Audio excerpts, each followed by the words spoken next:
Good evening. I'm going to call to order the regular City Council meeting for May 21st at 6 p.m. Roll call. Mayor Edgar? Here. Mayor Pro Tem Kusamoto? Here. Councilmember Turco? Here. Councilmember Hasselbrink? Here. Councilmember Murphy? Here. Alrighty. I would ask everybody to stand for the Pledge of Allegiance. I'm going to ask Colonel Bond if you could lead us in the Pledge of Allegiance tonight.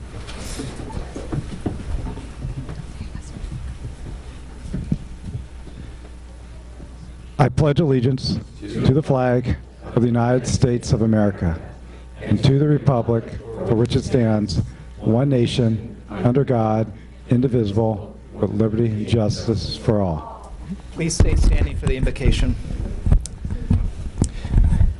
Dear Lord, we thank you tonight for just giving us the opportunity to be here to serve our city. Lord, we just thank you for all of the soldiers and the police officers, our first responders, that you keep them safe. Lord, we just thank you for the safe trip that you granted Mayor Pro Tem Kusamoto and myself back east, that we made it back here. And Lord, I just pray tonight that we are able to do the good work for the city, that we have wisdom, that we are able to provide good solutions. And Lord, we pray for everybody in the city that they just stay safe. Thank you. In Jesus' name we pray. Amen. Okay. Okay, we're going to go ahead and report out a close. City Attorney. Yeah, thank you, Mayor. The City Council has reconvened from closed session. As to items 4A through C of the special meeting agenda, there was no reportable action taken. As to the item 4A listed on the special meeting agenda item, there was no discussion. All righty. Can I have the council join me down for presentations?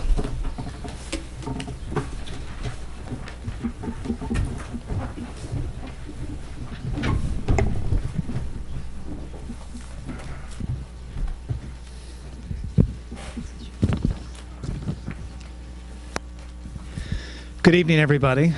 Tonight we're going to start off, we have presentations. We've got a bunch of them this evening. I'm really excited about this. First off, we've got presentations, certificates of recognition to the 2018 Southland Credit Union 37th Annual Los Alamitos Race on the Base sponsors.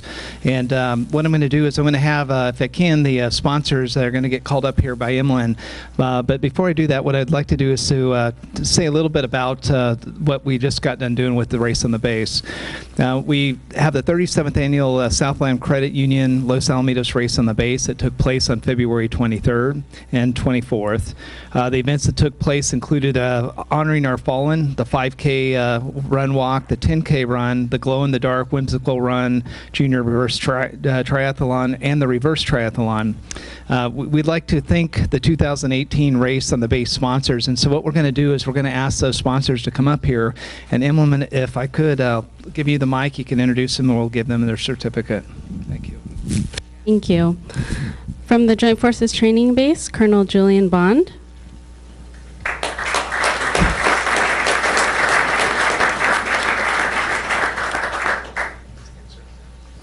Master Sergeant Bobby Chavez.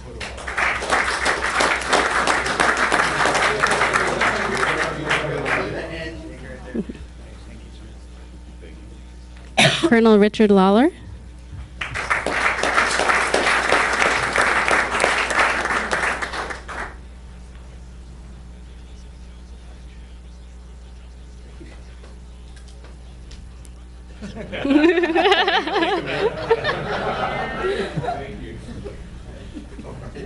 And I didn't see our Southland Credit Union representatives, but I just wanted to double check before. Okay. From Ganal Lumber, Patricia Adams.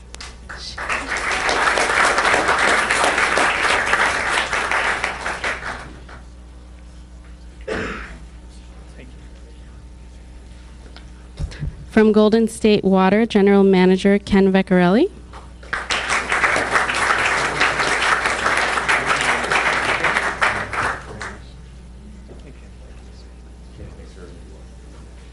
From Kelly Paper, Bill Paliso.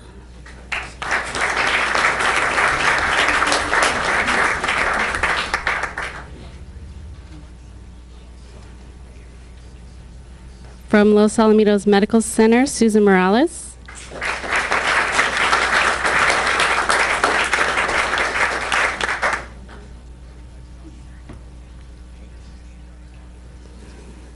I don't think Sue's here, but the News Enterprise, is there a representative? No, okay. From OCFA, Battalion Chief Dave Spencer.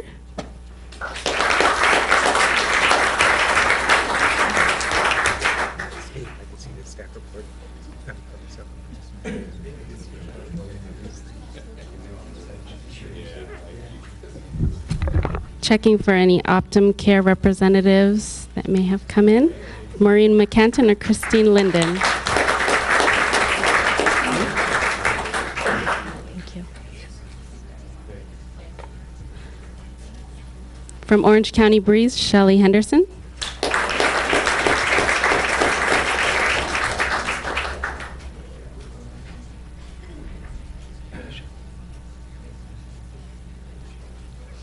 From Republic Services, Manuel Gavia.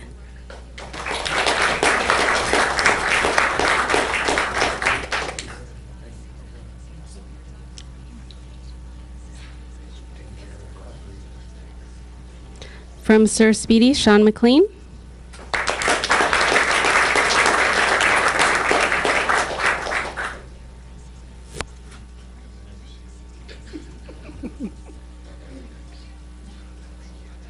From Trend Offset Printing, General Manager Steve Furlong.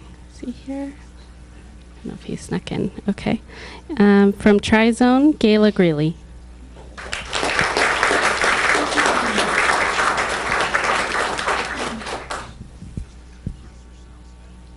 Is there anyone we're missing that may have snuck in on me?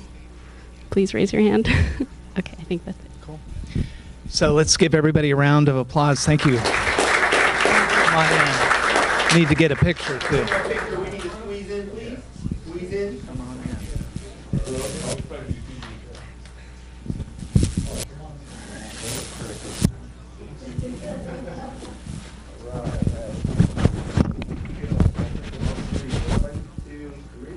One more. 1, 2, 3. Thank you.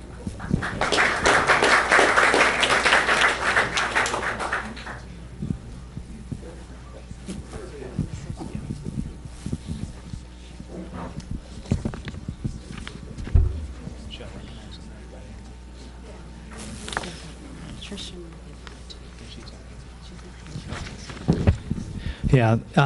Every year, what we do also is that with the race on the base, we to add a little bit of fun to it, we challenge the colonel to a race. No, not really this year, but next. Yeah, this year he had a parachute crew come in, and he had a lot on his hands. But yeah, next year we're going to do it. But this year, every year we basically put a challenge out to the city, and we say, hey, look, anybody that wants to take on the city council or any of the other commissions or city staff, and we try to see what is the highest level of participation we could get. And so this year we actually had a tie. The city council had full participation, so good job, guys and girls. First time. Rich Murphy. Woo. And then we also had the Parks and Recreation Commission. So let's give them a round of applause. And I did not see anybody from Parks and Recreation here, but if they were here, we would come and take a picture, and I think we'll just take one anyways without them here, because it feels darn good to win.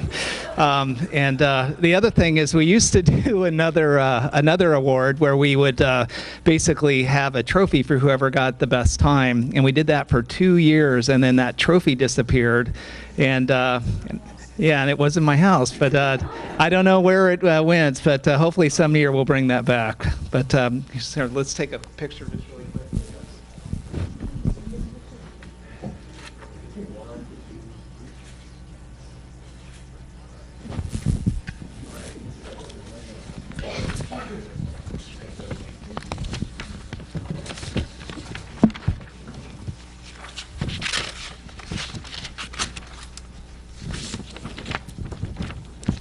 Okay. The next award that I would like to do is the presentation of the commendation to Colonel Julian Bond. If you can come up and join us, please.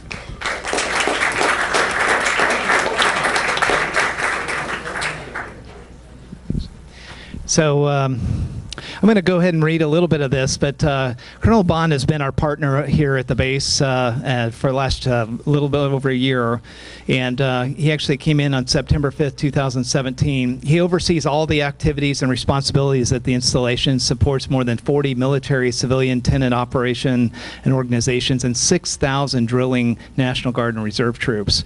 Over the weekend, Colonel Bond and I, there was a bunch of events at the base. We did a farewell to one of the groups over there for the 40th, and then we had a change of command or assumption of command. So this is one of the hardest working guys on the base outside of all the troops, but this is a true leader. And when we get guys like Colonel Bond in our community, we want to make sure that we recognize them and give them accommodation and tell them thank you. Basically, he's scheduled to leave the base in August. The city's really enjoyed the partnership. Earlier today, we actually had a signing ceremony, which was something that really kind of a huge attribute to Colonel Bond, is that we had to sign the 4th of July event. So everybody that goes there, we usually get about 20,000 people that show up for that 4th of July. Every year, we have to go through a negotiation process with the base. Probably about 5 or 6 years ago, the base relationship and the business, or in the city's relationship, started to become much more of a corporate relationship. Before, we used to do handshakes and high-five deals. We were able to get the pool over at the base. We did that 20 years ago on a very light contract, and as many of you know in the community, we had to step away from that pool relationship, and we really were struggling being able to figure out how to really treat each other in a more probably conscientious corporate way, and that means liability, stuff like that we had to be careful of. Colonel Bond came in, and we had had previous years of barely getting the 4th of July contract settled before we actually were doing the event. And if you can imagine, it's a partnership with Cypress, with Seal Beach, with the County of Orange, with Rossmore, and everybody's contributing money. We're buying fireworks 6 months in advance to be able to shoot them, but we don't know if we're going to be able to shoot them. Colonel Bond jumps in right away. One of his first initiatives was to be able to make sure and solidify the community relationship with the base one more time. So on behalf of the city, and the city council, Colonel Bond, we are just so appreciative. We're going to miss you in August, but you're not gone yet. And I hope to God you're here for the race of the base next year. Yeah, thank you though so much. Hey, I just want to take this opportunity to say, wow, what a great community that the Joint Force Training Base is so honored to be a part of. I don't look at us just as the Joint Force Training Base. I look at us as teammates and partners, and I look forward to the continued relationship that we have with not only the City of Los Alamitos, but the surrounding community, because at the end of the day, this is your base. So thank you for everything you do, and we look forward to seeing each and every one of you on the base. Thank you.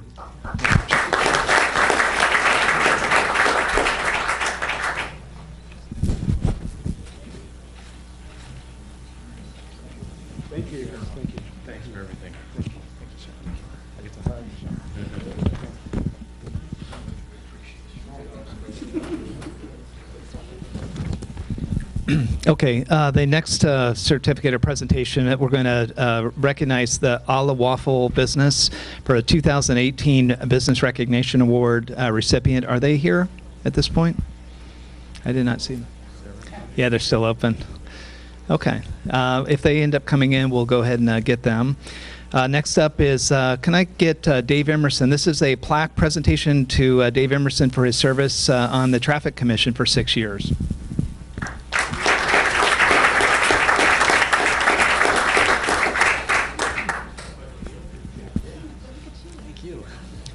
So we'll stand up here just for a second. So many of you in the community are very aware of Dave, as he's been a very helpful, active participant in the community process. So what I'd like to do is just see Dave after your 6 years on the commission. If you have any thoughts for the city, and again, we just wanted to thank you for all your service. Thank you. It's been an honor to serve, and what I would challenge everyone with, we have a number of commissions on the city. It's very easy to get on them, one meeting a month or less, and you really get to know what's going on in the city and to make your contribution. And The 6 years went by quickly. We didn't get as much done as I would have hoped, but we made some significant progress in some areas, and I just want to thank the council members for their confidence in allowing me to serve for those 6 years. Thank you, sir.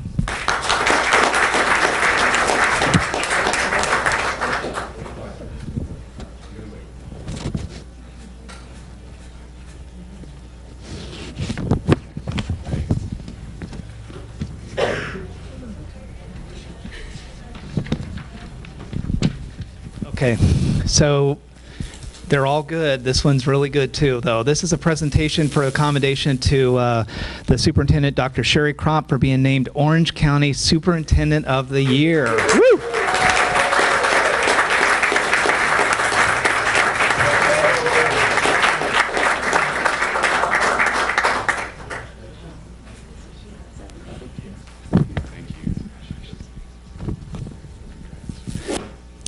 So this is an honor for us to do this. I know that the board of for the school board has had the opportunity too. But a little bit about Sherry. You know, when I was going back through, you know, my kids, I have 3 boys. They've all made it all the way through LaSalle. The last one is a junior, or going to be a senior at Indiana University.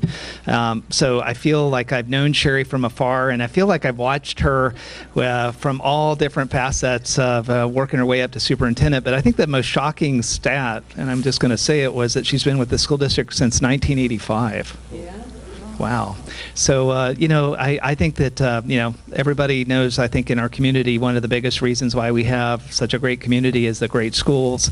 Why we have great home prices is because of great schools, because everybody wants to be here and be a part of it. You know, your leadership, I would say, just off the script, you have consistently that enthusiasm, the confidence that you have as a superintendent. You really know how to lead your city and the community and the school district, but you also really are a great partner to your board of education. And I don't know if Jeff Barkey is here. Can I ask the president to come up here? This is the president of the school board. I'd like you to be up here, and maybe you could say a few words too, if you get a chance. Thank you, Mr. Mayor and City Council. The school is great in no small part because of the cities in which we reside. And we so appreciate the partnership with Los Alamitos and, of course, Rossmore and Seal Beach. But our high school, of course, is in Los Alamitos. And you partner with us in some very, very important ways. And one of those ways is with safety. And you help us with our SRO at the high school, and we're very grateful to for that. And many other aspects of the partnership that work so well. So, yes, we're a great district, and I'm proud to be part of that. And Dr. Kropp has been at the helm of this district for a long time and has done a wonderful job. The only problem is it really shouldn't be Superintendent of the Year. It should be Superintendent of the Decade. That's how great a job she's done. So, Mr. Mayor, thank you for allowing me to say a few words, and we're grateful to have Dr. Kropp, and this honor is very well deserved. So thank you, Dr. Kropp, as well.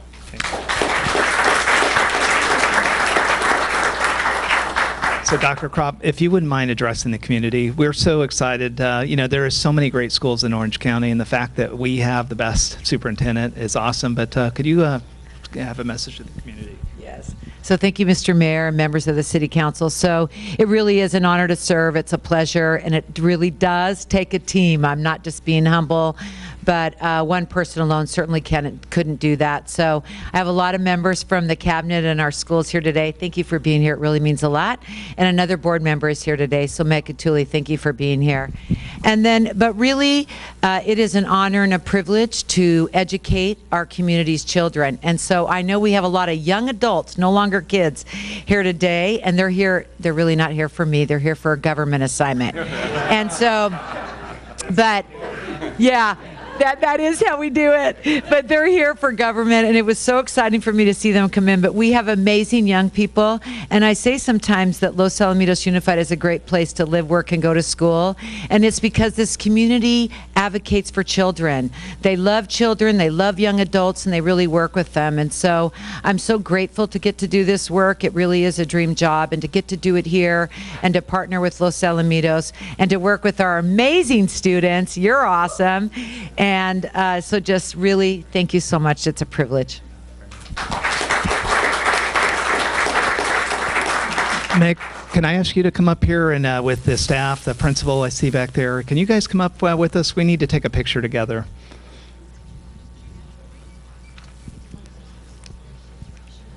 Hi there.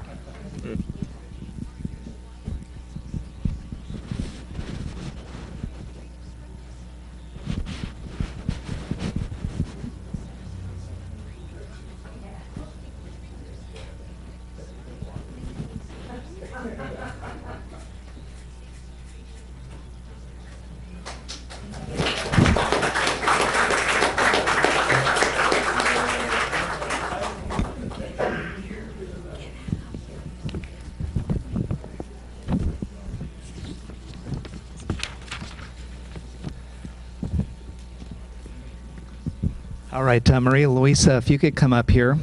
The next certificate that we have is the presentation of Government Finance Association Award of Achievement. We got Maria Luisa Valdez, who is our Interim Administrative Services Director. She's basically the CFO of the city, and she is going to receive an award basically that we got from the Government Finance Officers Association. I'm not going to say on behalf of, because you actually earned it for us, so I just want to thank you for all the effort that you did. And you know, you get something like this when you're able to put together a very good financial budget, and then as you're tracking through that, making the hard recommendations to a pretty tough group of city council members and working with her staff. So I would just say thank you so much for everything that you do, and thank you for getting this award for us. Thank you. Would you like to say anything? Well, I'd like to just, I know I came here alone, but I'd like to really thank my staff. And it's the highest form of recognition for financial reporting, so I'm excited to get this for the city, my team for the city. Cool. Thank you.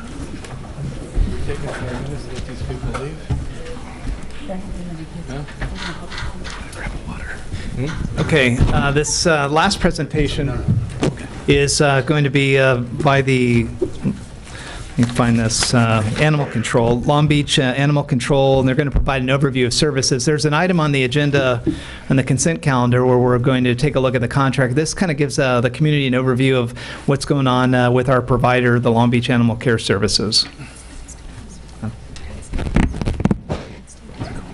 Okay, and then Ted Stevens from Long Beach, if you can come on up, and there's a mic up there if you'd like. Thank you.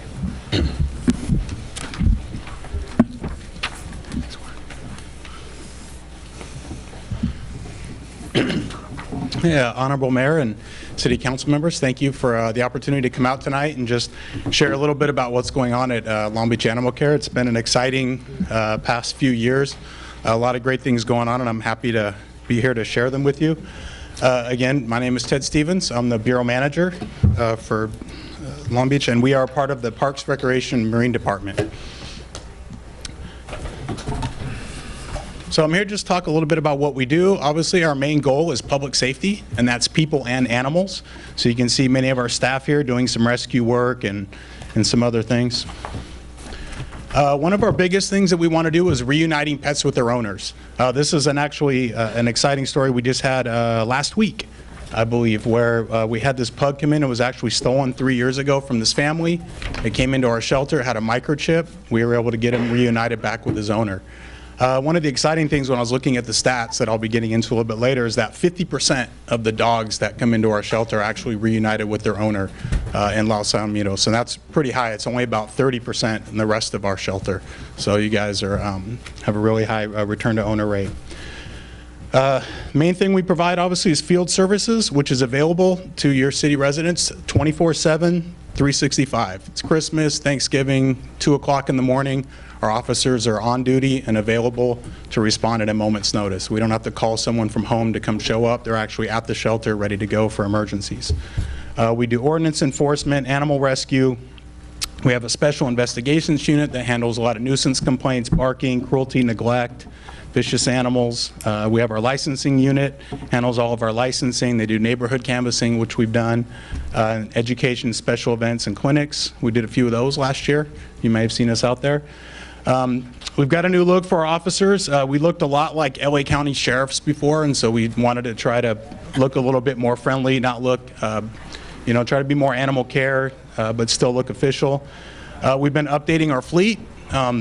2016, we got 3 new trucks. We got 2 last year. We're getting 2 more this year. So we're going to have all new clean air CNG trucks in our fleet, just only a couple years old. So we're constantly updating, getting new equipment for you guys.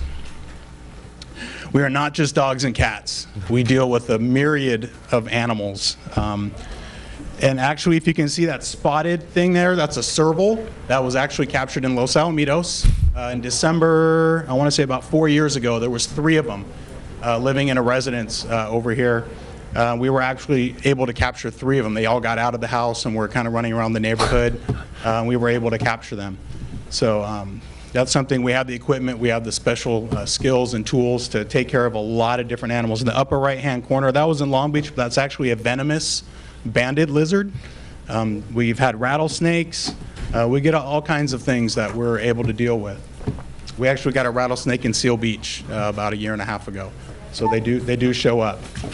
What we do on our shelter side, we do a lot of things. We have the field and we have the shelter. We have our animal care team that clean all the kennels all day long, feed the animals, taking care of them, keeping an eye on them. We have our veterinary medical team.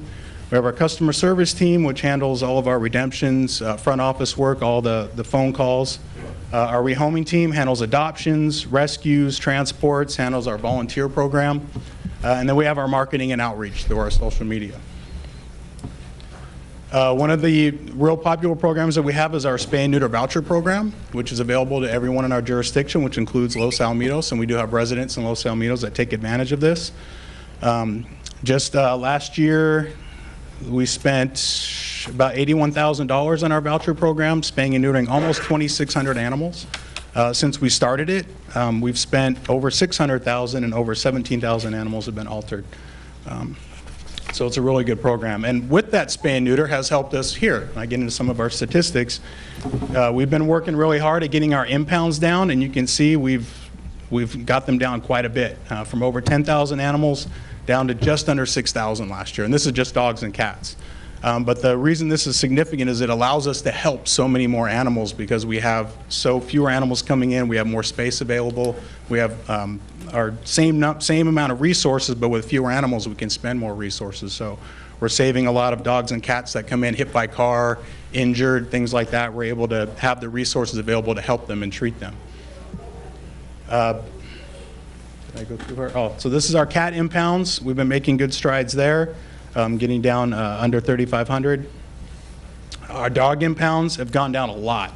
They've been cut in half just in the last about 6 years or so, and that's extremely significant. Our euthanasia has gone way down. You can see we've made a lot of strides in that, and we're going to be getting down again this year. I'm confident of that. Our cat euthanasia has gone down a lot. Dog euthanasia was down to almost hardly anything last year. It was pretty much sick and injured, things like that. I think we had 1 dog from the city of Los Alamitos that was euthanized last year, and I think it was a behavior for that. For the cats that were euthanized, I want to say I think it was 10, and they were sick or injured, hit by car, ill, things like that. So that has resulted in a live release rate, which is the percentage of animals that have a positive outcome, return to owner, adoption, rescue. So for dogs, it was 93% last year. For Los Alamitos, I want to say it was actually 97% for dogs. For cats, as a shelter, we were 73, and Los Al was 85. So your numbers are a little bit higher. We have a lot of partners that help us do this. And the big thing about having partners is they help us in a lot of different ways, such as our SPCLA. We've been partnered with them for over 15 years. They're the ones that helped make our property what it is. So we have a beautiful shelter. They help care and feed and adopt out thousands of animals from our shelter every year. It helps save taxpayers money. We don't pay them to do that. So it's it's something that we do as a partnership. They do that through their donations. They also provide all of our food. They provide flea treatment. They give us a lot of things that help us, our operation, without us having to spend money, that they're able to get donations for us.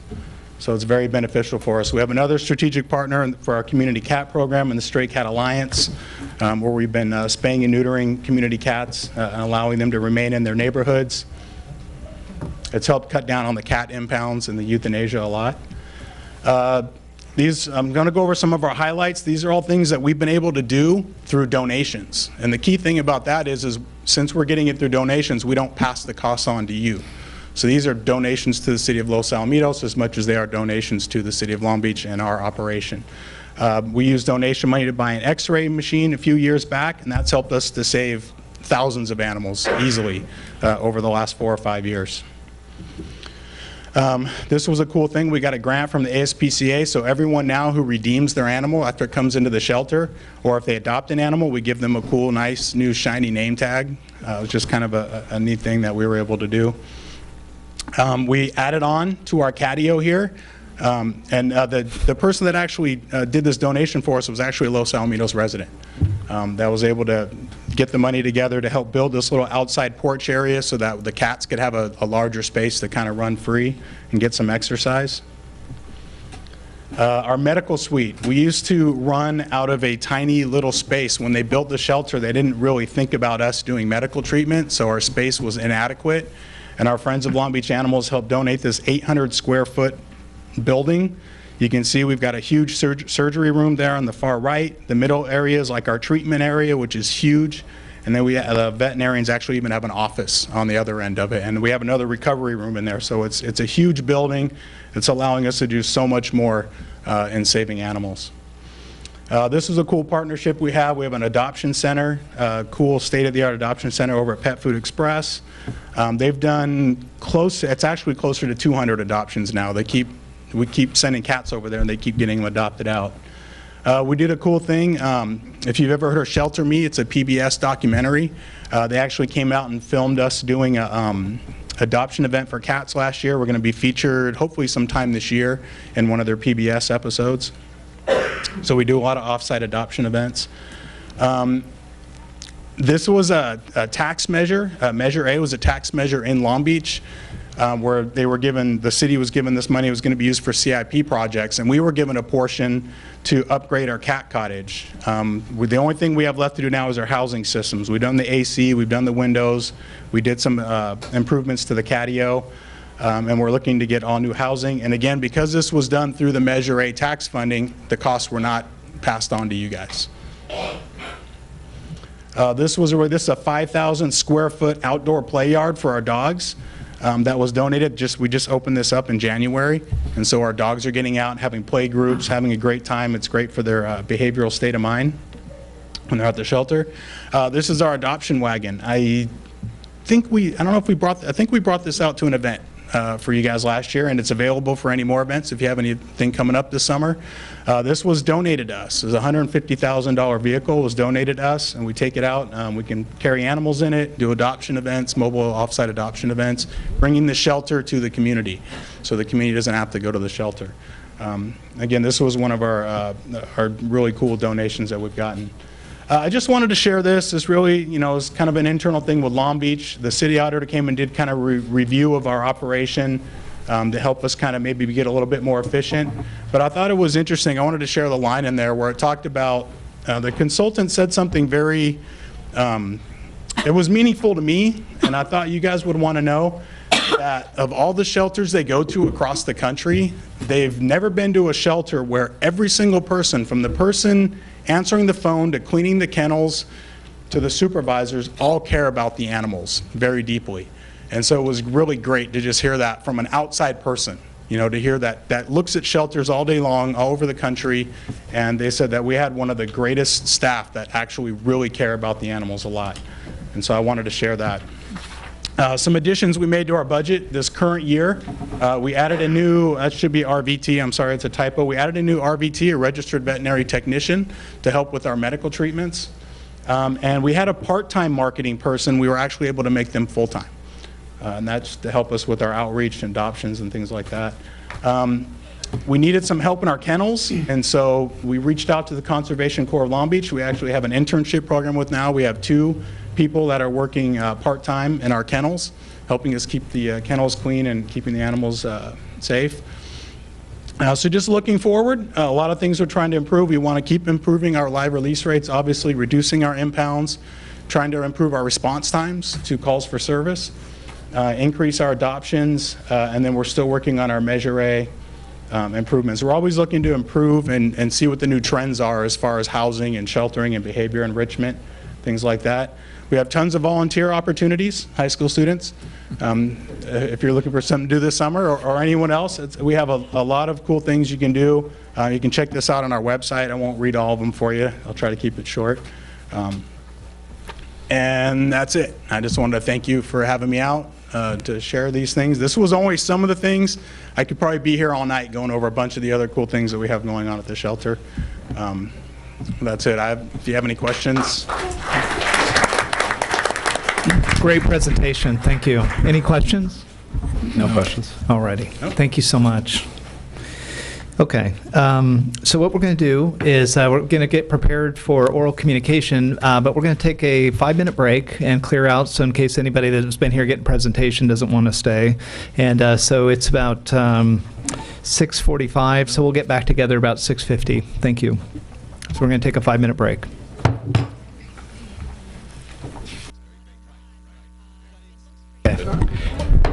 I'm going to go ahead and call the City Council meeting to order. We really appreciate your patience. Thank you. It took more than 5 minutes. So with that, what I would ask is that you go through, please introduce yourself, or at least let us know your name and what city you're from. That'd be very helpful. Thank you. Hi. Good evening. On? Okay. How do you do? Good. Good evening, Mayor Edgar and City Council members. My name is Carla Watson, and I was a Parks and Recreation Commissioner in Seal Beach for 24 years and chairman. I am also a member, was a teacher in Long Beach for 35 years actually, and I'm a strong supporter of LoSal businesses. Both of my children went to Oak, McAuliffe, and proudly graduated from Los Alamitos High School.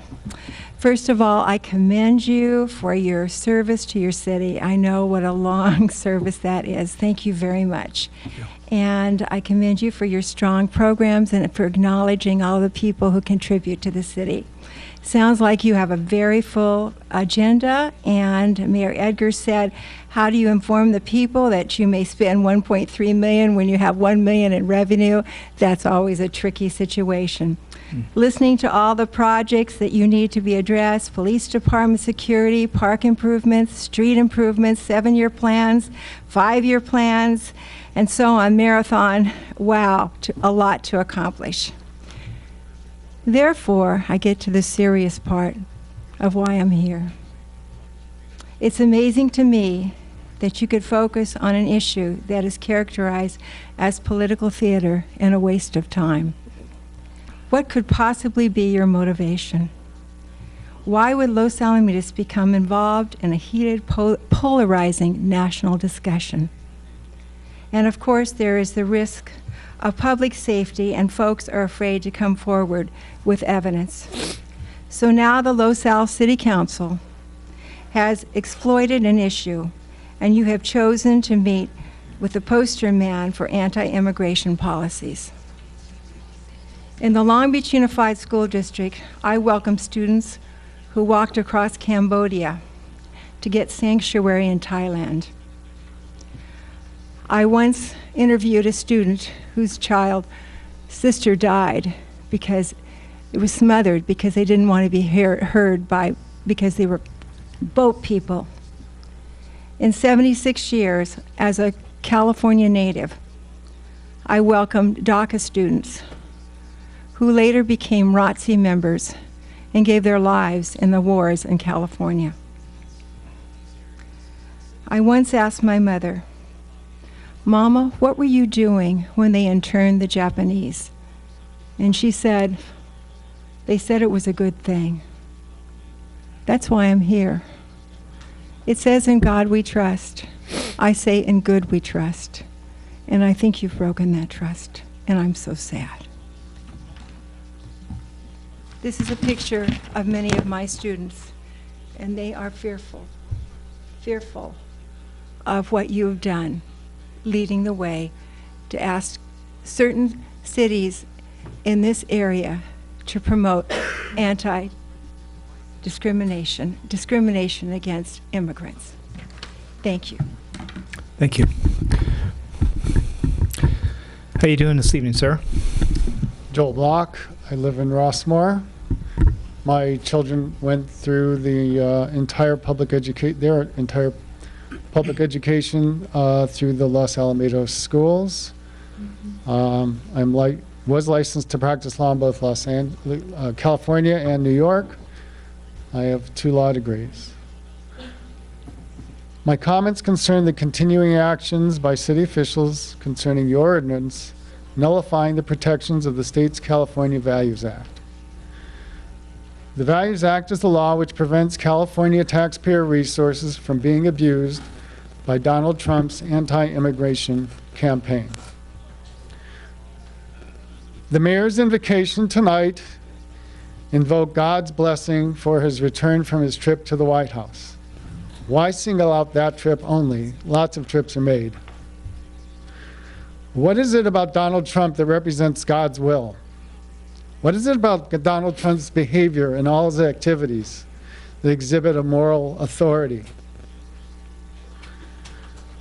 Have you actually read what is attributed to Jesus Christ in the New Testament regarding welcoming the stranger? Is welcoming the stranger the kind of conduct you exhibited in passing an ordinance which creates safe places in our schools? You invoked the Constitution when you passed this ordinance, that somehow your oath of office required you to do so. Did you realize that the Constitution of the Government Code requires all public officials and employees in the state of California to take the same oath as you did? Do those hundreds of thousands of people get to pick and choose which state laws they can disobey because, in their opinion, certain laws violate their oath of office? Are you aware that the Bill of Rights does not contain the word citizen? The Bill of Rights of the United States applies to all persons. It refers to the people and persons. The word citizen does not apply. Do you also realize that the equal protection and the due process clauses of the 14th Amendment also apply to all persons? Yet you single out immigration as the one national issue that you have to step your foot in. And I think you will rue the day you ever brought this before the City Council. Thank you. Thank you. Kathy. Hi there. Hi. Kathy Good evening. McNally from McNally Electric and Lighting, there on the boulevard. I am here to talk about the lanes. From 3 lanes back down to 2 lanes. I think we're supposed to be having it 2 lanes, but for some reason there's 3. And 3 is a problem for me and a lot of the other business people on the community. And I think you all have the letter that I put out. So you can really read everything that I have. Now, I will apologize for it. I put it together like an hour before, so I didn't get a chance to proofread it. So if it's incoherent or you want me to expand on it further, I have my cell phone number here at the bottom, so just call me anytime, and I'll be glad to answer any questions or expand further or make my thoughts more clear if I wasn't clear enough. But it's real important that we have the 2 lanes back. That would be a really good thing. And then plus, I have 2 other item points on there. One is those electrical monuments that are now on the sidewalk. Let's not leave them there. It's about beautification. They're not pretty. Let's camouflage them, move them, put them underground. 110 volts. I put a lot of reasons why in there, so you can see it. There's other things that one could do so that they're prettier and they're not in the way. It's kind of a safety issue. People have walked into them. People open their doors into them. It's also when you're trying to get out of traffic, it's one more thing in the way of looking down to see what's going on down the street. So I'd like to see if that could get changed. Then the other thing I have is not being able to turn into the business driveways on the south side of Catella. You made the center median shorter so that you're able to turn in and out of the driveways a lot easier. If they could be shortened, that would be a wonderful thing. I know they were just put in and you just spent all kinds of money, and here I'm asking you to change them, and that's crazy. But I'd love to see it whenever you could put that on the books. Or if, and I think it's in the general plan to widen the sidewalks, why not put the park on the sidewalks and put the turning lanes back in the center? I would love to see that happen. That would be best for me, my customers, my employees, and all the rest of the businesses that are along that boulevard. That's kind of all I have to say about that. Cool. And that's all I have to say. Just read it. Have any questions, call me. Oh, plus, about the safety, I did include pictures of an accident that just happened on Monday, this accident here. And it was about the 3 lanes and not being able to judge the traffic. The traffic speed is now a lot faster. I realize I'm skipping back and forth, but I'm kind of helter-skelter. That's the way I roll. But so, anybody have any? You guys can't ask me questions. No, but we are going to hear the issue that you're talking about is 11A. So I'm glad that you brought information for us to consider. And I don't know approximately what time that would be, but you know. Should I stay for that? Yeah, I probably would, because we will probably have an open dialogue, and if there's comments or anybody in the audience that wants to speak on that, we would definitely be talking through that. I'll be here. Cool. Thanks. Thank you, Kathy.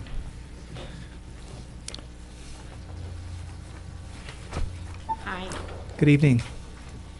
My name is Vicki Truselli, and I'm with Los Alamitos Community United. I live in Los Alamitos, and I disagree with the city's anti-sanctuary and the meeting with Trump. Thank you. Thank you.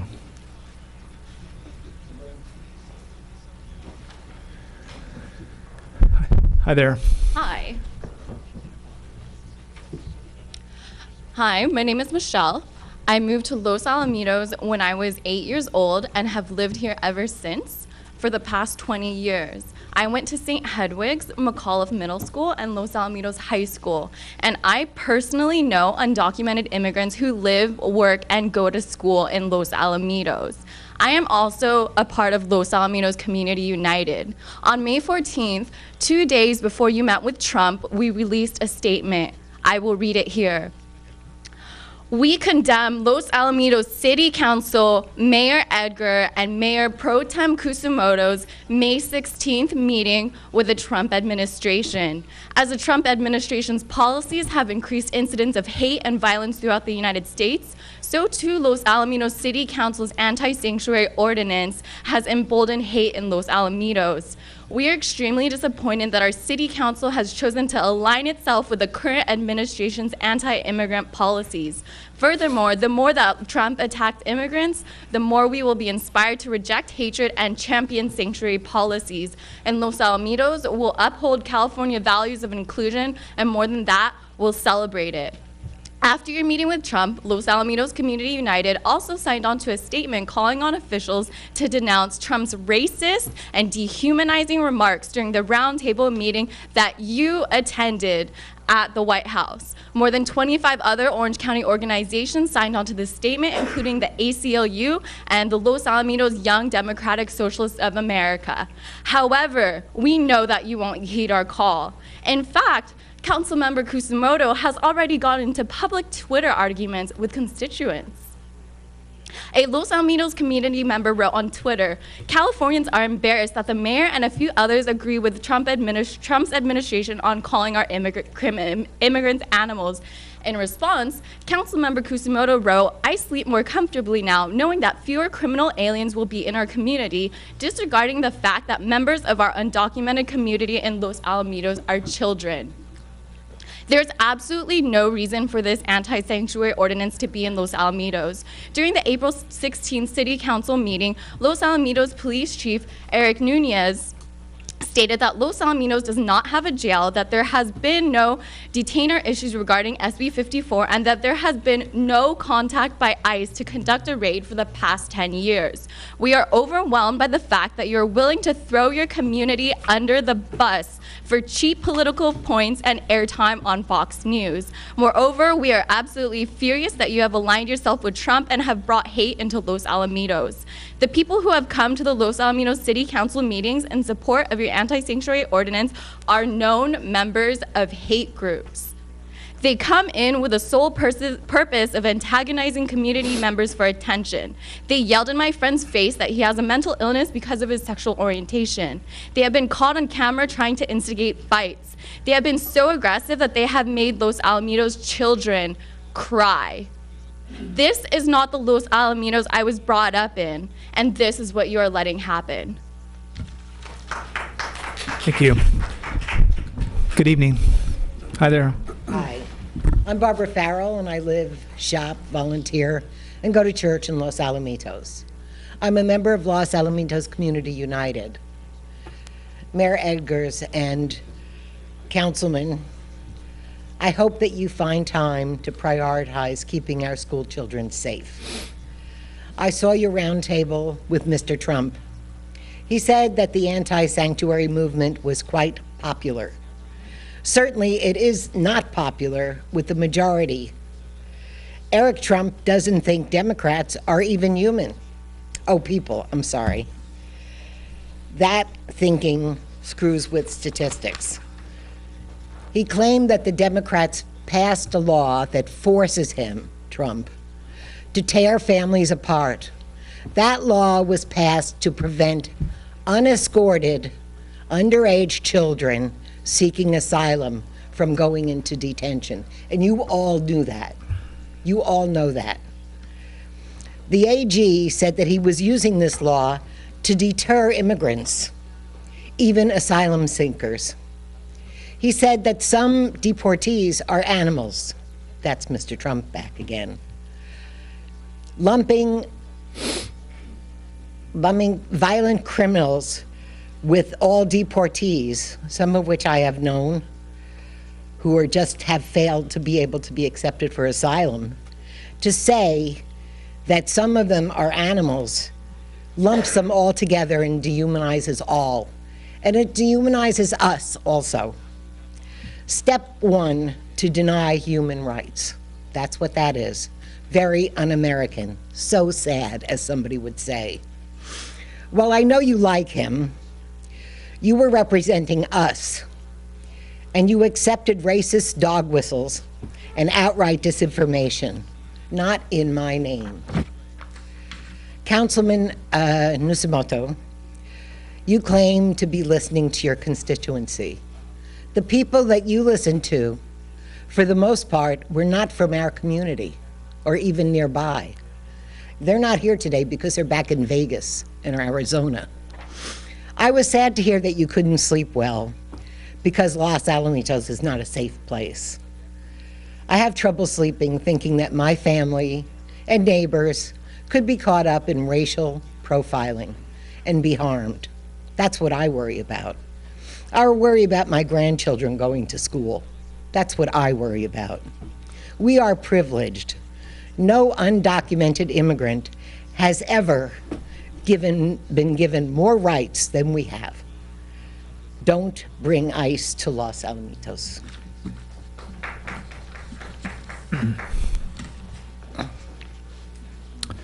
Thank you. Good evening, sir.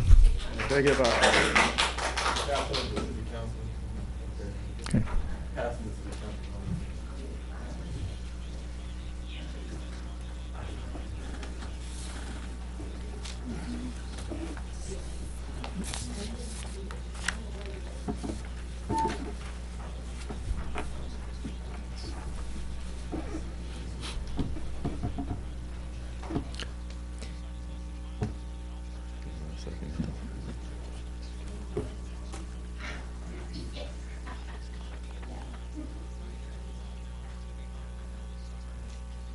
Okay, anyway. Yeah, we're going to go ahead and, you about ready? Okay, yeah. Cool.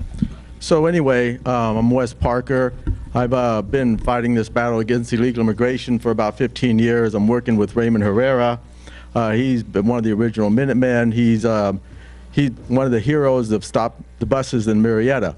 So what we have here, just to give an enlightenment of how we got to this place that we are, is when Donald Trump came into office, he had a lot of swamp to drain. And unfortunately, the issue of illegal immigration had gotten pushed to the back of the bus. And he hasn't really dealt with it strongly. So what we're asking now is for Donald Trump to deal with the issue of illegal immigration strongly. Okay, we're going to put forth California 1000. Now what's happened here in California is we actually have 2 illegal aliens as commissioners in Huntington Park. We actually have California be emboldened by that and point at a state advisor. Now we the people are actually the kings, because we've left the king of England, we're only kings, and Donald Trump is actually a symbolic king.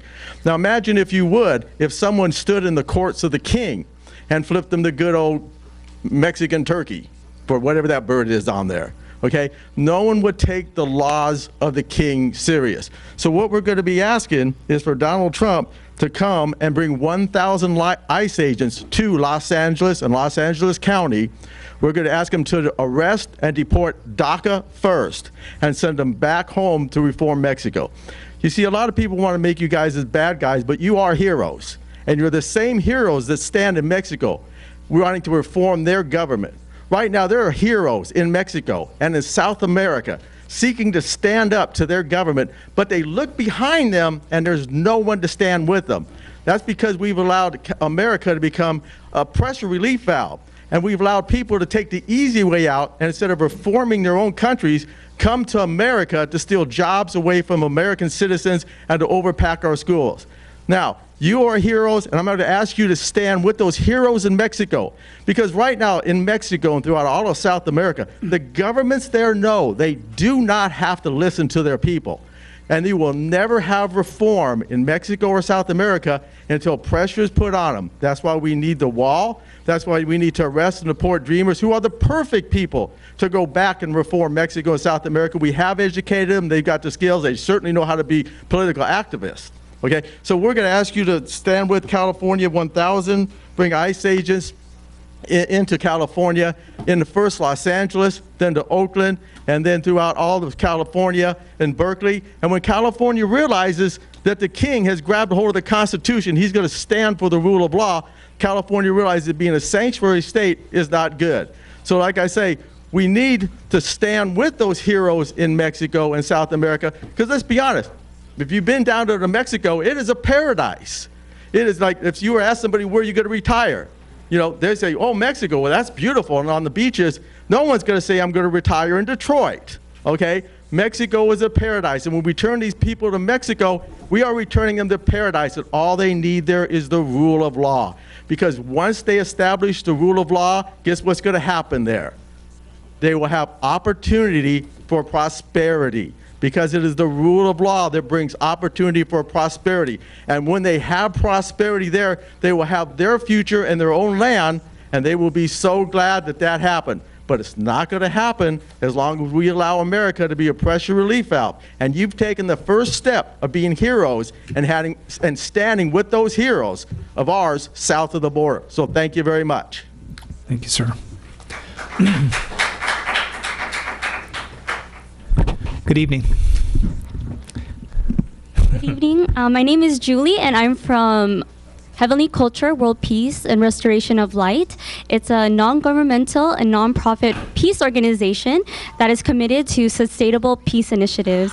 I'm here before you all to just present or propose a Peace Week, actually, in this city. Our goal is to minimize discrimination and violence within local communities.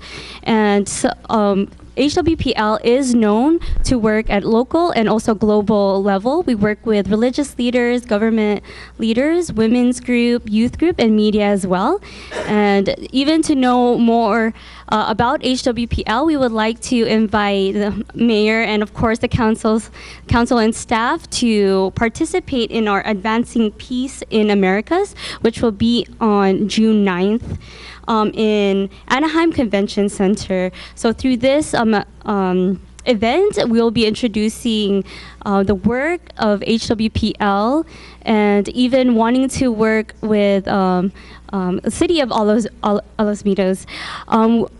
Other cities will be presenting Peace Week as well. So there's other cities that are participating in Peace Week. So we would want to even work with the city of Los Alamitos and maybe see if we can, promote more peace by having this Peace Week established in the city. So yes, that's it. Oh, thank you. Yeah, thank you.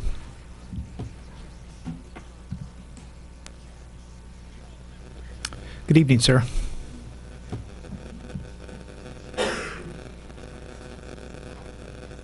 Mr. Mayor, Mayor Pro Tem, and the honorable members of the City Council. My name is Matthew Hom, and I would like to thank you for giving me the opportunity this evening to speak again before you. I'm a resident of nearby Cerritos, but my family has long-standing ties to this city. My grandparents lived a mile away in Long Beach and owned a business in Los Alamitos. And in between countless hours spent at the deli, the fish company, and the hospital, and many other places throughout my life, it's needless to say that I have a deep admiration and appreciation for this place, and especially its diversity. That is why I come tonight to join your constituents in expressing my disappointment and shame for how the leadership of this city has conducted itself for more than 2 months. It has fomented divisiveness among its residents while stigmatizing and slandering immigrants and neighbors who live right here in this community. It has inspired and revivified nativist and white supremacist groups while failing to condemn their hatred. It has placed the city into legal and financial jeopardy. And now with the roundtable last Wednesday, it has embraced the deplorable Trump administration's racism, heartlessness, and disrespect for the rule of law. Since the rhetoric of this council's favorite right-wing media outlets purport to refuse political correctness in favor of telling it like it is, I can't help but speaking of the elephant in the room. And that is that the grandstanding with the president and the catapulting of this city onto the national stage for all of the wrong reasons was precisely the reason why this council decided to be the first to take such a stand, as the mayor and mayor pro tem were applauded for doing so enthusiastically at the meeting.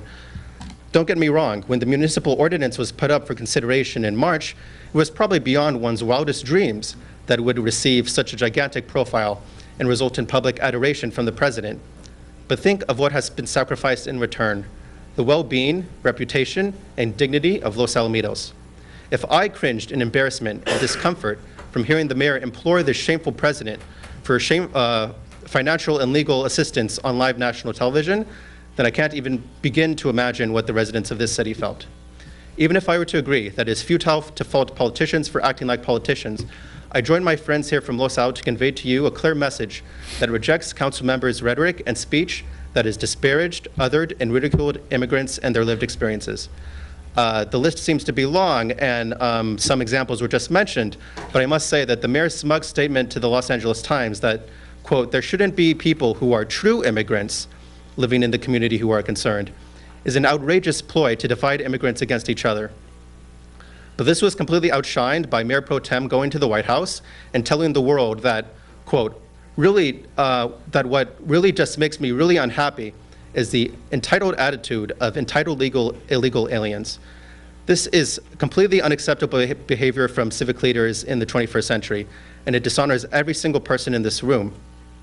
Last month, we had a history teacher from Los Alamitos High speak to the council, and I think that many of us here could benefit from learning both about the contributions that immigrants have made to this country in every period, and the obstacle of exclusion and nativism that has greeted them every step of the way. It is the attitude of refusing to heed these lessons that is truly entitled. Some members of this council have joined the know-nothings and nativists of our own time by seeking to blur the distinction between law-abiding residents who happen to be undocumented and criminals. This is based on a false premise that immigration law and enforcement are based on universal and ethical truths, but history teaches that they have been instruments of racial power and exclusion at every stage. Let me conclude with an example from Chinese American history. The Chinese Exclusion Act of 1882 and the Geary Act of 1892 prevented the immigration of Chinese laborers to the U.S., and this also imposed onerous and discriminatory restrictions on those already in the country until the Magnuson Act of 1943. I'm going to assume in good faith that all of us now would agree that these laws which were the first immigration laws to single out a national origin and discriminate against it, just like Trump's Muslim ban, were racist, discriminatory, and unacceptable. But this situation resulted in a phenomenon called the paper sons. These were Chinese young men who bought identity papers and bought identities from American citizens who were Chinese in order to come to America on a false premise. And their children, which in right-wing rhetoric you might call anchor babies, became doctors, lawyers, and all those things. And it dispels this myth that being in violation of immigration law is inherent criminality. And that's why I would like to employ the City Council to change your course and stand up for what's right and for immigrants. Thank you very much. I have a question, if I may ask. Is your father the late Dr. John? Yes, he is. And your mother teaches? And I'll have you know, she taught my children. Yes, and she knows my family, so I'm glad you're here and expressing your opinion. But it's kind of interesting. Your family knows my family through many years. My sons went to your dad as his practice, so I think you need to kind of consider that. And I appreciate you being here and speaking. Thank you. Thank you so much.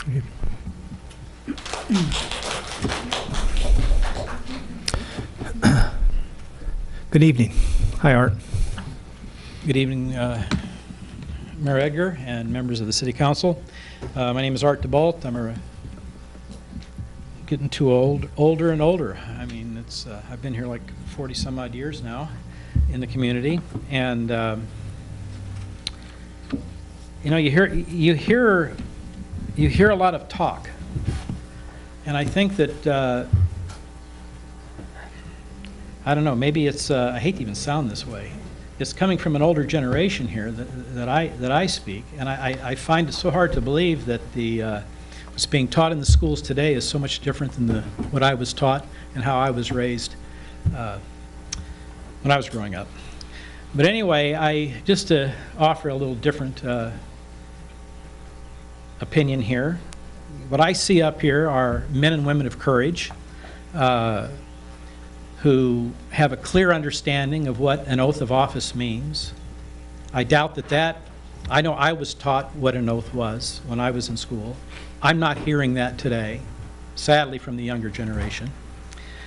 And actually, sadly, from some of the people that are as old as I am coming up here. An oath, it's a solemn promise that you make to your people to protect and defend the Constitution of the United States. That's not to be taken lightly at all. That's not to be given short shrift by the heat of the moment of a professor's class. I can remember in college being tossed out of 2 classes because I dared to offer my own opinion in a sociology class, an opinion that was based upon the way I was raised, and told that I better drop the class because I'll be given an F.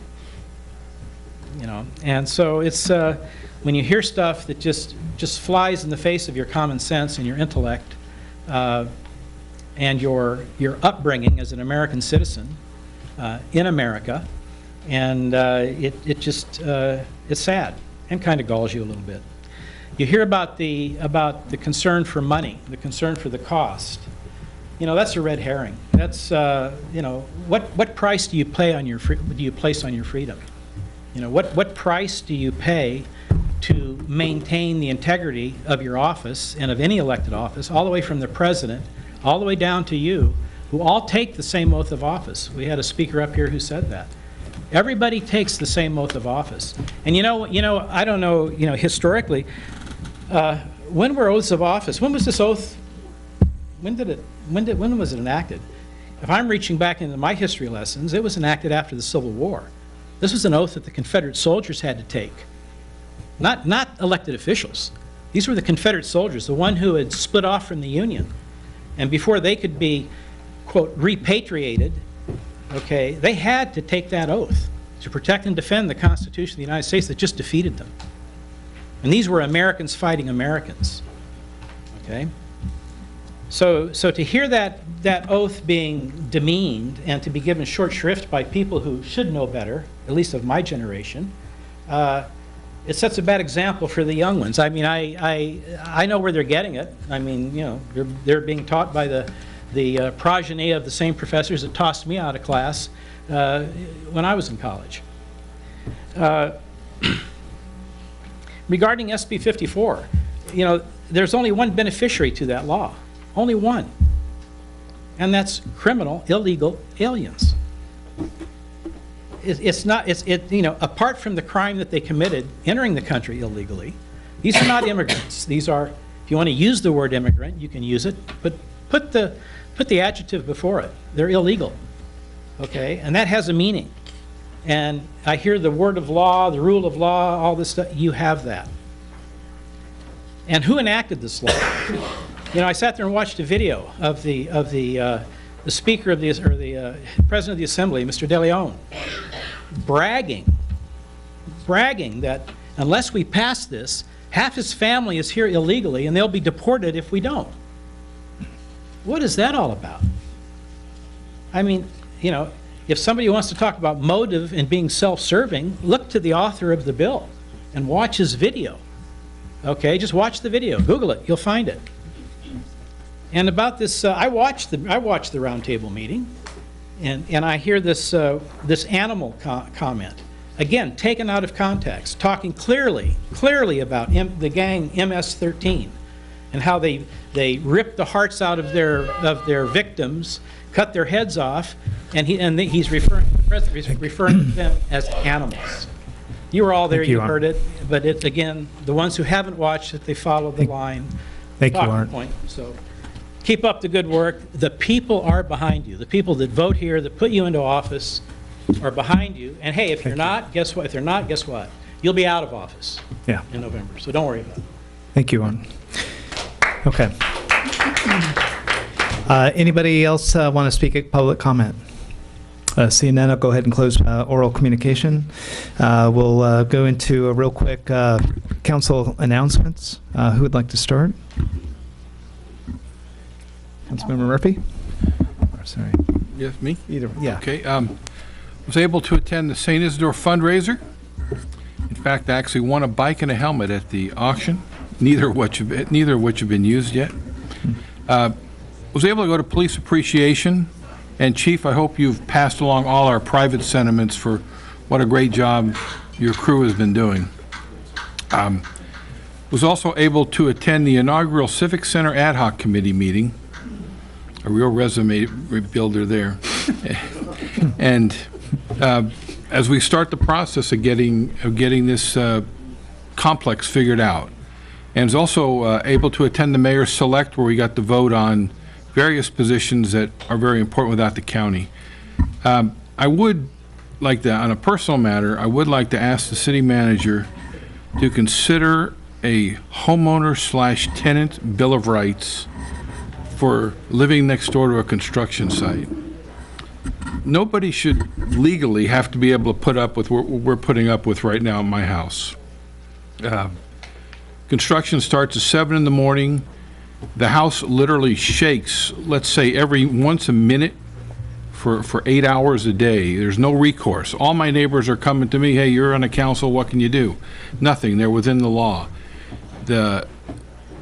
The rights of the builders are overtaking the rights of our citizens. And I would suggest we look into it in the future here in order to try and figure out a way to make it just and make the rules fair for the people who are being impacted and have no recourse at this point. Thank you. Thank you. Councilmember Hasselbrink. Attended the police appreciation lunch, and once again, congratulations to all the honorees and everybody that worked so hard to make that happen. I attended the chamber breakfast. District Attorney Tony Rakakis spoke. He gave us an update on crimes and gangs. Contrary to popular belief, crime is up due to the early release and the reclassification of hundreds of felonies to misdemeanors. It's kind of a sliding scale, so things that were felonies are no longer felonies, so that kind of artificially deflates the crime rate, but we kind of all know what's going on there. Was able to attend the ASCA dinner honoring Dr. Sherry Kropp as Superintendent of the Year for Orange County, and that was really special to go to. She has quite a fan club. There were 4 tables of Los Al people there celebrating with her. Attended the Los Alamitos Los Alamitos Museum, they had a plant night fundraiser. After I finished my gallery of paint nights, we switched over to plant night, and the museum was packed. We all walked away with live plants, at least in my case, for the first couple of days. And it was a nice little fundraiser for that. Last week I attended the OCFA promotion and length of service ceremony, and I'd like to congratulate our own Robert Acosta for his official promotion and repinning of his badge. With Mayor Edgar, attended on yesterday the 79th Theater Support Change of Command ceremony, and that was always neat. Everything on the base is always so great with the pomp and circumstance and everything that goes with it. And then we also attended last evening one of our local businesses, Kumon, which is a tutoring center over in the Vaughn's Shopping Center. They did an award ceremony, and they honored about 65 students that are just kind of going the extra mile to do better in their reading and math and science, and it's just going to pay off in dividends for them in the future. I did have a question to either Dave Hunt or our city manager. I did notice last week and over the weekend there appears to be a traffic study on Farquhar and Los Alamitos Boulevard. I just, based on the Traffic Commission and their meeting, which I did attend, I just was kind of curious who authorized that and kind of the process of what happened with that, and why are we doing something? We've already done a major change, which needs to be re-examined, and the Traffic Commission is re-examining, but I just kind of wanted to know why a study now? Yeah, there were some traffic counters put out after the last Traffic Commission meeting, but Dave Hunt, the city engineer, can explain that. Yes, at the last meeting, the Traffic Commission told our traffic engineer to come back with alternatives on how to maybe go either all the way back to the way the striping was or somewhere in between. To help him do that, he went out and hired a company to go put that counter out there just to give him a better idea of how the traffic is flowing now. We do have traffic counts that are about 2 years old. The price of that was only like $250. It was just for him to help come up with if there's any other alternatives, if cars are going different directions now. So it's just part of what he was doing for coming up to the next council meeting with alternatives to either go back to the way it was or somewhere in between. Well, my concern is, we can stipulate there's a lot of traffic on Farquhar, and I don't think we need to count cars. The problem was when he did that design, he was relying on 2014 traffic study data. And the configurations that he made it so much more dangerous on so many levels, both on Farquhar and in that parking lot. And that wasn't what the Traffic Commission asked him to do. The Traffic Commission asked him to come up with changes in that design to make it safer and a little bit easier to maneuver. And now we're getting traffic counts, and I'm not sure what that's going to play into, nor was it authorized by the Traffic Commission. So I just want to make sure that we're all on the same page about what he was asked to do, what he did, and basically on the traffic counts, who cares about the results? We know that there's a lot of cars on Farquhar. It's a huge thoroughfare through Apartment Row, Carrier Row, and everything else. So I'm not sure what he was trying to get at on that. Well, when he was just looking for maybe if the patterns have changed or not because of what is out there, just to give him better insight and to see what he can come up with, which is what he was directed to do. And I would just hope that he would have done that before he did the configuration, not after the configuration, because now if, we need to do the redesign, we need to spend more money to undo what was done. So you get my point. I just want to make sure that he understands what he was asked to do versus what he did. So, and with that, that's it. Great, thank you. Councilmember Turco. Sure. I attended the monthly Orange County Mosquito and Vector Control District meeting, which was very interesting, and they do a new thing where they give you a monthly report for your city each time you go in. So everyone can rest assured our mosquito and vector numbers are fine this month, and they have been below average, so that's a positive thing. I attended the Police Appreciation Lunch on May 2nd, put on by the Chamber. That was a nice event, and I had the pleasure of meeting and speaking a bit with our Congressman Lowenthal, which was neat for me.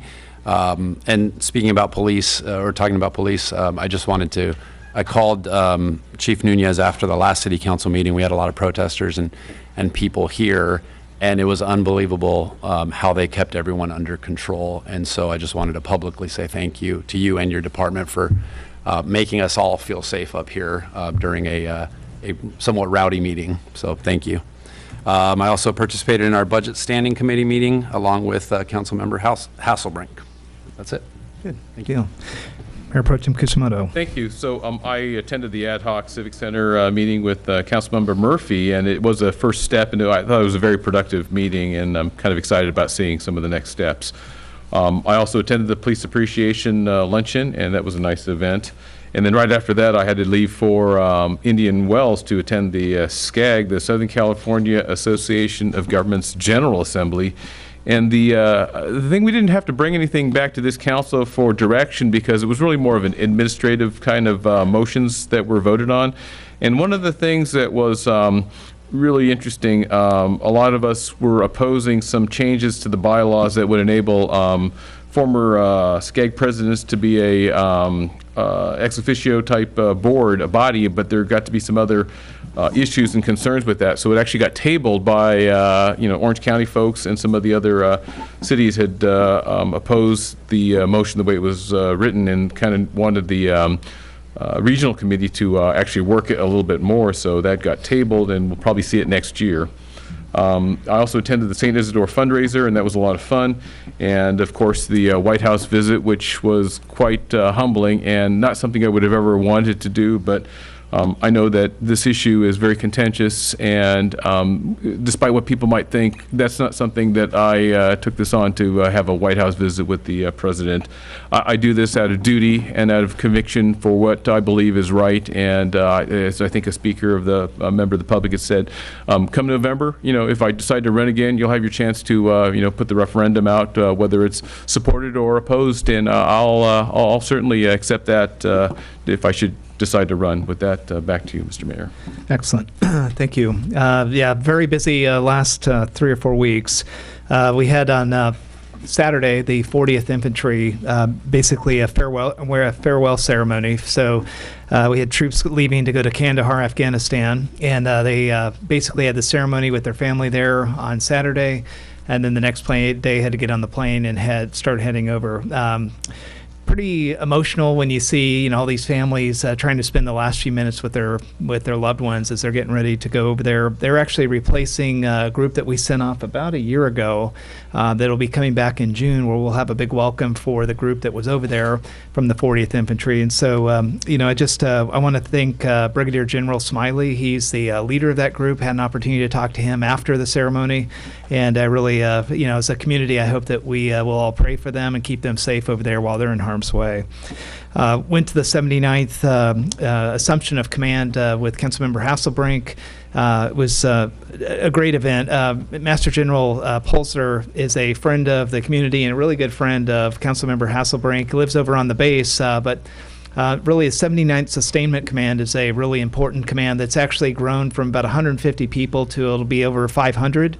And they basically provide the mobility operations for all the theater operations. So if you go into the base and you see all of the all that military equipment, Humvees, etc., basically that organization's responsible for the ordering, maintaining, and then getting and shipping that equipment all over the world. So they're a sustainment command through the supply chain.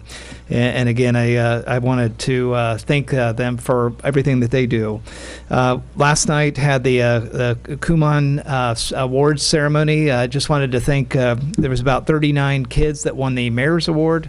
It was unbelievable to see them and their family. There's about 300 people there over in Rush Park. It was a great ceremony. I want to thank Naomi Ruckenmacher for putting that event on and for inviting us over there. It was really, really nice. I got to participate 2 Saturdays ago in the Eagle Scout Court of Honor. I want to say congratulations to Alex Bassett. All of us up here get the honor sometimes to do that. We have a big active scout troop here in Los Alamitos. This one was actually out of Long Beach. And it's interesting that anytime I go to these, it's sort of like going to driving school. You always meet somebody in there that you haven't seen forever, and it's a random place. But it was interesting being in Long Beach, as I ended up seeing people that I had not seen from times when I've lived in Long Beach. It was pretty incredible seeing the kids. And, that scout troop had about 80 scouts that had been promoted to be Eagle Scouts, and it's quite an honor. So again, Alex, if you're listening, thank you. Congratulations, and I really appreciate being a part of your ceremony.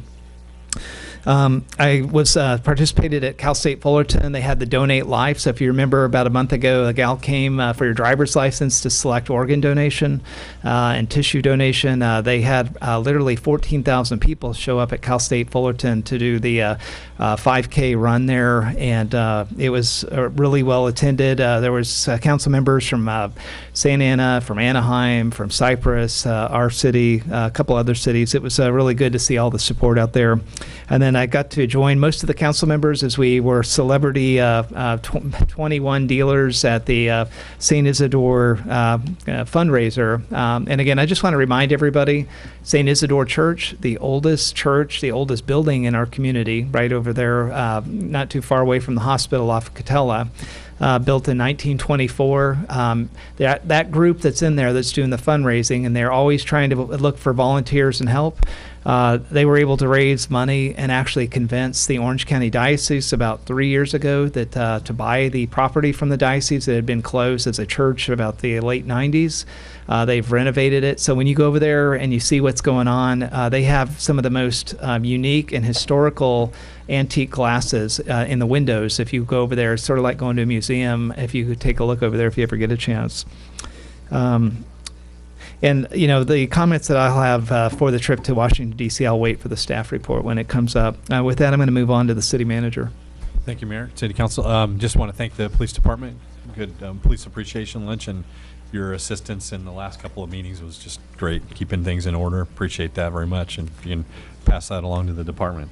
And Colonel Bond, and the mayor mentioned Colonel Bond, and I just want to express my appreciation working with him over the last year. And I know we've all experienced many commanders, and this one has really produced for us. So today we had a signing party, not only for 4th of July, as the mayor mentioned, but also for next year's race on the base. So we've actually signed the 2019 race on the base, which is pretty monumental for the city to have 2 years, especially having it going this early. And Emlyn and Ron have been working really hard with Commander Bond and their whole staff over there. So I just want to thank them and Commander Bond especially. Great. Thank you. Chief, I'm remiss. I definitely want to thank you too, you and your police department, all the staff. I've never been escorted out of a building like that before, so I really appreciate, like you said, I think my wife, my whole family would tell you also thanks for, you never know what to expect. I think what we're doing up here, for whatever people agree with us or not, we're just trying to be our public servants. And so when we come here, I know our families want us to be safe, and we want the community to be safe. We really appreciate everything that you're doing. And we appreciate your letter of appreciation and acknowledgement. And I made sure that the rest of the department got to see that, and they appreciate that greatly. Just also mention we have multiple other cities helping us out too. So we've, the mayor and I, we both sent thank you letters out. Appreciation of that great support too. Thank you. Okay, I'm going to pull this back to the warrants, and can I get a motion on the warrants, or does anybody want to pull one of the items? I'll move the warrants. I'll second. Okay, can I get a roll call vote, please? Mayor Edgar? Aye. Mayor Pro Tem Kusamoto? Aye. Councilmember Turco? Aye. Councilmember Hasselbring? Aye. Councilmember Murphy? Aye. All right, consent calendar, all items can be voted upon with one motion unless the council member wants to pull a specific item to talk about. Anybody want to pull any of the items on the consent calendar? M. Oh, okay. M is in Mary. I was not going to, but I decided I want to. But thank you, Shelley.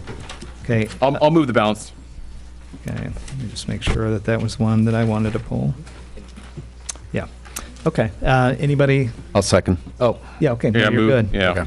Okay. All in favor, say aye. Aye. Aye. Okay. We've moved the balance. Now we're going to go to 8N as in Nancy. Staff report, please. Did you say? Oh, I'm you said sorry. M. 10 is in Nancy. Okay. If I may, just Mayor, if I can indulge.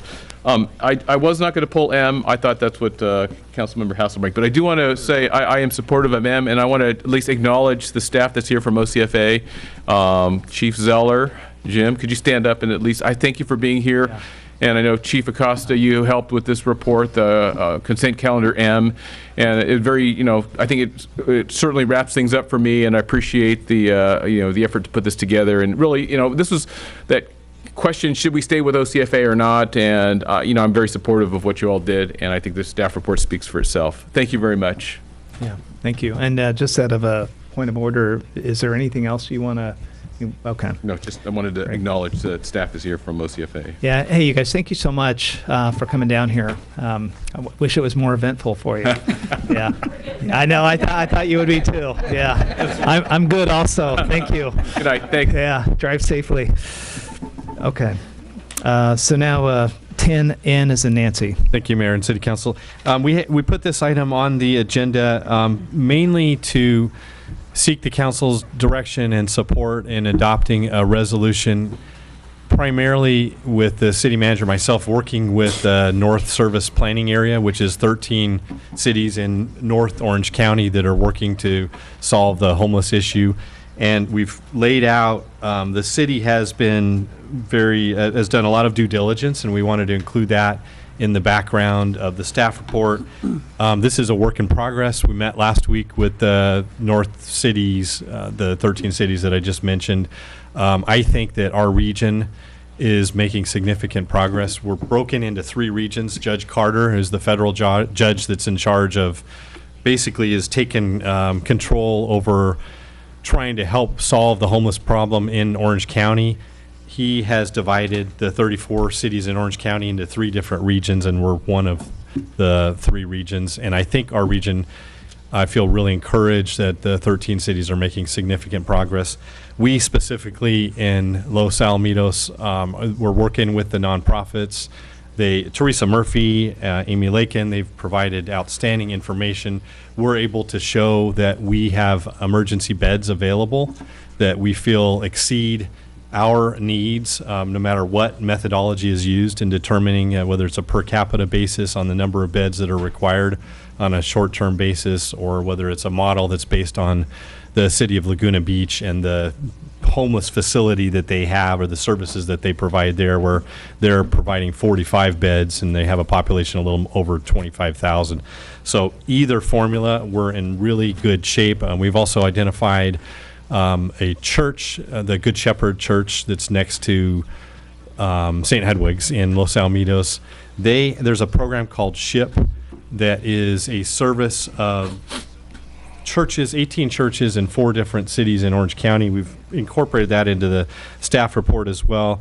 What they do is they go out and they seek applications for homeless beds, and they use their churches to provide short-term facility to homeless. And there's 6 beds that can be identified, and we can take credit for that as well. So we have 18 beds that are identified from Precious Life, 12 from Casa Youth Shelter, 6 from SHIP, so 36 beds on the short-term basis. We've also incorporated in here, as we're looking at not just beds that are available in the short run, we're looking at permanent potential long-term solutions, and the mayor and Mayor Pro Tem had the suggestion of working with the Rivers and Mountains Conservancy, identifying a site that is in our jurisdiction in Los Alamitos along the river trail, working with the Mark, the general manager from the Rivers Mountains Conservancy, it's Mark Stanley, and potentially looking at using that site along the riverbed. So we've incorporated that into it, and we are making significant progress. We're going to meet again on June 14th with the North Orange County group. I have another meeting, a county meeting that day. The police chief is going to attend that meeting for me, and we will just keep moving it along. I've incorporated also into the discussion what the police department's involvement has been with the homeless issue, and we have our own homeless liaison officer, and we've worked with the city of Long Beach. We've also met with Rossmore along the way to identify issues that they've had along the riverbed. We've worked closely with the county as well. So I think we're in really good shape. We also incorporated in to, as an attachment to the staff report, the PM zone map, which identifies areas in our industrial section that potentially could be used for long-term facilities.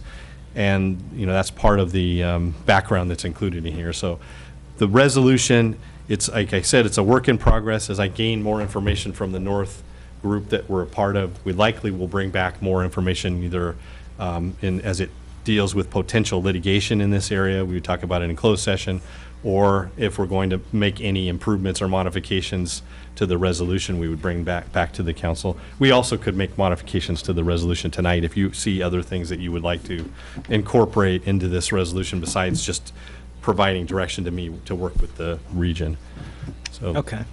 So let me bring it back. A couple things I just want to point out at the beginning. So, to the community, this homeless issue definitely is something that this council takes very seriously. And you could also argue that when we kind of contemplate this, you could say, just like they do on SB 54, we don't have a significant homeless issue. But when you take a look at the riverbed here right next to us, and you take a look in Long Beach and some of the surrounding areas, even Hawaiian Gardens, we do have homeless people here. Some of us, all of us on the council do our part, whether it's with charity or helping out throughout the county to try and address this homeless issue. The county, as it pertains to the electeds, the county itself, Orange, gets a certain amount of money per year that it's supposed to go towards helping and establishing a network of support for the homeless folks. We've been watching it. Now, this part will be my editorial. It's not something we voted on, and I'm speaking just for myself at this point. But, as the county moved forward and they started clearing out homeless areas, taking folks off the street, making sure that they can account for who's out there and get a more accurate count, taking them one month off, some could argue whether that really exacerbated the issue because they really didn't have a plan thought through on the back end. What's starting to happen now is the county's trying to come up with ideas for locations, and every city that potentially becomes under consideration goes, whoa, I know it's a bad problem and I feel really bad, but I don't want anything, I don't want that in my city. And, like I said, for this city council, we don't feel that way. The homeless people, the homeless is something we're very, we feel very much for. For me personally, I've been an active member since 2009 at the Casa Youth Shelter, which handles homeless youth and throwaway kids that basically ages 12 to 18 need a place to be taken up off the street. My wife and I are very focused on that, and everybody on this council, like I said, has been active in all of these different causes. So it comes down to this, though. It's a policy issue. There's two things that are happening to make it just a little bit more simpler, because what you're hearing now is the city manager handling it from the staff's perspective. I want to talk about it for a moment from the elected's position. So Judge Kelly, who's a federal judge who has a lot of power, basically has come through and he's trying to handle this item. So he's taken it on and he's basically calling for everybody to come down to court and meet. That is one way of doing it, but even if he calls every mayor, as you see up here, we're only one vote of 5, so anything we go down and talk to them about is really just advisory. We would have to come back to the city council and talk through that. We also provide our city manager in a technical working group, and that's the update that you've heard, and in that group, they've split the county up into these different sections, of which Brett is a part of that section that includes, I think, Fullerton, Anaheim. What are some of the other cities? Yeah, there's 13 cities, Buena Park, Stanton, Cypress, Anaheim, Fullerton. So within that, as a group, we're trying to collectively connect resources. But specifically, what we've been talking about from a city perspective at the elected level is then at Santa Ana has just recently filed a lawsuit against every city around saying, look, just because City Hall and the county building is down here and people are encamped in our backyard here doesn't make this our problem by ourselves. If the judges can't move this thing along, we want to bring everybody to the table. So at that point, what I did is I went and had a meeting with Mayor Polito from Santa Ana, really more proactively, instead of sitting back and complaining and taking a look at some of the disagreements that may have had back and forth with Santa Ana or different areas and things that they've done. I think we have a common ground, which is homelessness here. And so basically, I said, hey, I understand that you're getting, you're going to sue all the cities, but let me tell you what we're thinking about as a city. So there's really three things that the judges try to focus on, and there's really three things that this working group tries to focus on. First thing is available beds. And as the city managers talked about, we have an inventory of about 36 available beds. If you look at allocations that are out there, you could argue, but the numbers are somewhere between 12 and 22. So, under the beds and available beds, as this thing was starting to move along, whether it costs a youth shelter, which we've brought it up, or any of the other groups, Precious Life or SHIP, they've all proactively been working with the city so we can get that count. So I reported that to the mayor of Santa Ana. Second item had to do with land. One of the things the judge is trying to look for is not so much land to build something, but land that you have that's potentially available and can be either entitled correctly to do something to contribute to providing the infrastructure needed to help this homeless issue. Not so much today, tomorrow, but 5-10 years from now, we need to start to make sure that the foundation is in place from a land use and planning perspective.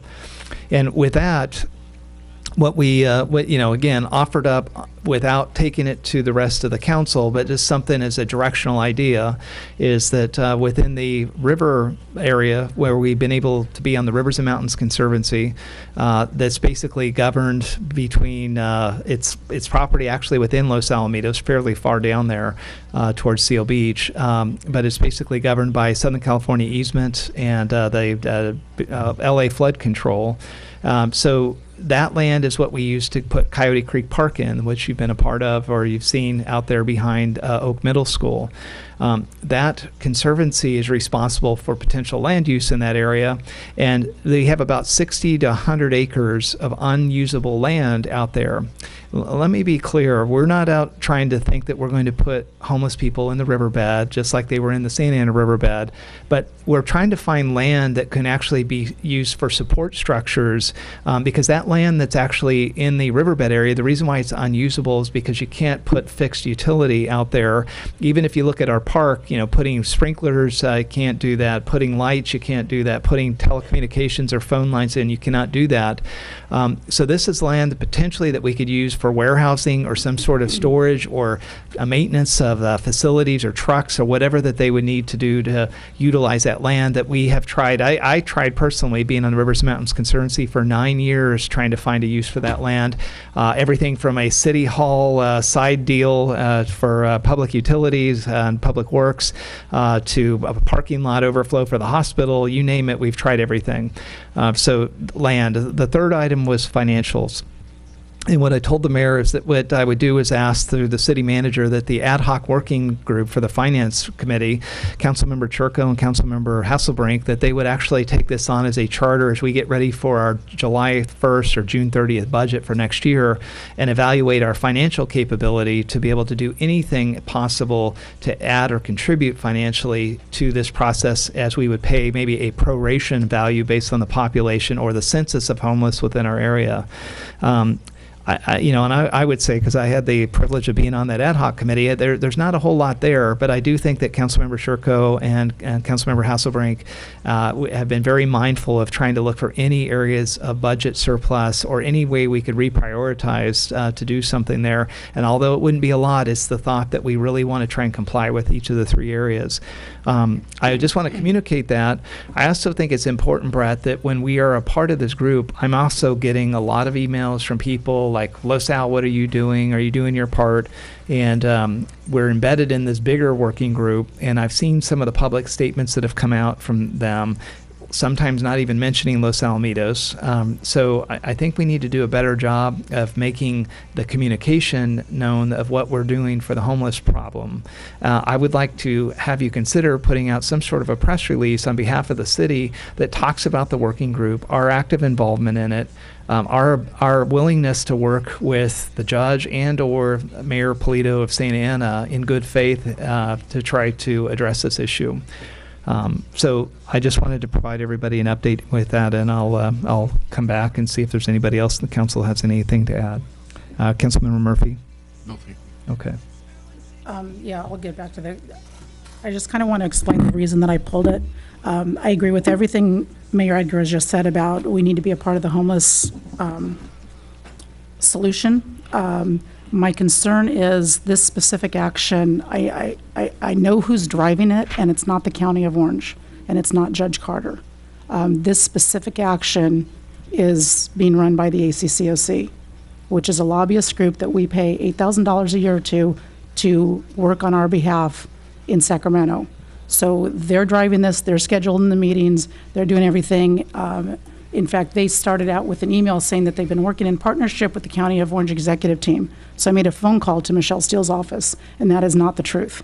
They're not working in partnership. The County of Orange is working on their own solutions because Judge Carter has given them the task to solve this problem, not the ACCOC. Also, the ACCOC is now working with Assemblyman Tom Daly out of Anaheim to bring forth, it's going to be on the State Assembly bill, to form a JPA at county level with 11 representatives, 5 from the largest cities in Orange County in each district, and then 5 at-large members, and then 1 additional large public city.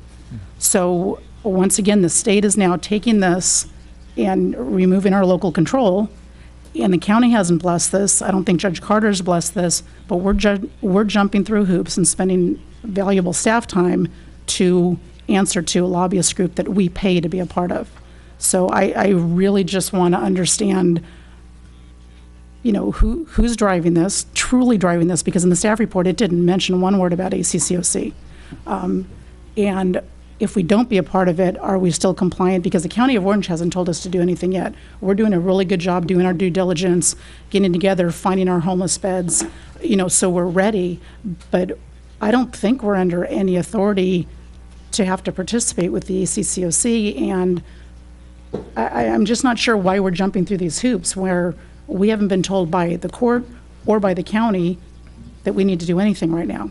Yeah, this particular resolution is separate from the actions that the ACCOC is taking. It's really a different track. This is intended to provide support basically based on what Judge Carter is asking all the Orange County cities to do to get together in a region, and ours as part of the North Orange County region, seeking support from the council for me to work with that group. The ACCOC is working on, there's a housing trust that you had mentioned that's sponsored by Daly that has a lot of things. It's a JPA. Yeah. There is a board proposed as part of that that's made up of large cities, supervisor representation comparable to OCTA board structure, and small cities would not be represented in that. We had a conference call, city managers with ACCOC on that track to just educate ourselves. Andy, Bria, and I participated in that to just understand what is being proposed, what's coming forward, and there were, in my opinion, there were many more questions than answers. I know you and I have talked about that, and I have concerns about it, you have concerns about it. We'll continue to track that and provide information to the city council, but this one is to seek support so that we can be part of that North region to basically do our due diligence and be able to be ready to defend ourselves in that lawsuit from the city of Santa Ana and what Judge Carter is trying to get So done. who's scheduling these meetings, these service planning meetings? They're done by the 13 city managers. Who's leading it? City of Anaheim has been the lead, and they're doing an outstanding job. They're putting together the inventory of all the beds for our region, and we've identified over 1,100 beds at this point, which is significantly more than the numbers that have been identified that are going to be required for our region. So it's City of Anaheim, we're fortunate to have them in our group because they have the most available beds in that region. But And so they've taken the lead. ACCOC is not part of this at all. ACCOC is not part of this. This is not, they are providing a model of identifying 2,700 beds that will be needed on a permanent basis in the long run, of which ours, and Mayor Pro Tem Kusamoto attended a meeting with the ACCOC I'll speak to it, so, a couple of months ago. And so there is that track, and that's what they are basing their proposed legislation or assembly bill, working with Daly. They're basing it on those 2,700 units, but this is a separate track. So have you spent any time answering the ACCOC on any information or providing them any information? No, this is separate from that. I've spent time only educating myself on what ACCOC is Okay, doing. so Judge Carter's the one that set up these regional planning groups? Yes. Okay. All right, that's it. I just needed clarification on that. Okay. No questions. Okay, so I do have some input on this. So to Councilmember Hasselbrink's concern, I did attend the ACCOC Mayor's Conference on the homelessness, and because Mayor Edgar could not go, but the number of 2,700 did come from an analysis by the ACCOC, and they allocated by city, and our allocation was 10, and these are the PSHs, the permanent supportive houses. And in my mind, I'm kind of thinking, if you think of these really nicely converted shipping cargo boxes that are actually habitable, or the tiny house nation kind of dwellings, that's kind of the thought is. And what that group was looking for is, not to my understanding, it wasn't money, it wasn't us to go and build these. It was actually to provide the entitlement in any kind of unused land that we might have here. So you think of like maybe a public works yard that may be remotely located away from City Hall or Civic Center, or I think that City Manager has identified areas within the city that might have the right entitlements. That's what they're looking for. And they're looking for us for help in just getting the permitting process, I'll say, streamlined, right? Nothing to shortcut, nothing to do anything illegal. So that was kind of what they're advocating from an ACCOC standpoint, to my understanding. Now, the real interesting thing, which part of this ACCOC initiative was to create a coalition of 34 cities and the county to really go up to Sacramento and get matching funds to actually now build these permanent supportive housings. So if you know, there was a law that was passed, that was signed into law, where each real estate transaction now gets a $75 fee. And that $75 fee goes up to Sacramento, and it gets dispersed out to the different cities that have a program for how to deal with the homelessness, to house the homeless, and to have matching funds. So the ACCOC folks have said they've got donor families lined up with the seed money. We need this coalition of cities together to go and ask for that money, because what happens is the bigger cities, you know, I believe San Francisco, LA, and the big cities with the big problems are going to get all the money. And so you think about all the real estate transactions that happen, all the money that's going to leave this county and go up to Sacramento to be dispersed out. We're going to be left with nothing if we don't take action. So kind of what I've been pushing city manager is that we offer something, and it really is not that we give the land up. We say we will work with them to do whatever entitlements we can, and as Mayor Edgar said, support whatever facilities to support the homeless. And then you think about the veterans. How great would it be if we have something for veterans that are nearby here? They can go to Long Beach VA. They have the base over here, the Morale Welfare organization over there. And if we can provide something for them in our area through the entitlement process, and it's really not giving up land, the thing that ACCOC did not ask for is money from us. They are actually going to go after the money that we're already paying through real estate transactions. So my thought is we can get ahead of this and try and be as proactive as we can, because we are limited. We are tiny, as we all know. We're all built out, but there is, you know, some available land that I believe might serve a purpose. And that's not for us to solve. I mean, I think, you know, being the engineer, you can solve anything with time and money. And we have, you know, we have time, but we don't have money, but we can help solve some of those problems. And so that's where I was kind of pushing on this. And I guess I'm surprised about the, I take it it's going to be an assembly bill to create a JPA. What happens if we decide not, we're not going to be part of the JPA and not sign a resolution? Those are some of the unanswered questions. So it did start with that effort where you participated with ACCOC. They did identify the 2,700 sites. They identified 10, and it evolved to this, as Councilmember Hasselbrink is describing, this assembly bill, which will be a housing trust, and they plan on using public and private funding to help pay for what they've identified as $800 million. But not our public funding. It'll be the money through the real estate transactions, right? A combination. It's a combination. It's real estate transactions. There's other county sources. There's private funding. It's a combination of sources of funding. Yeah.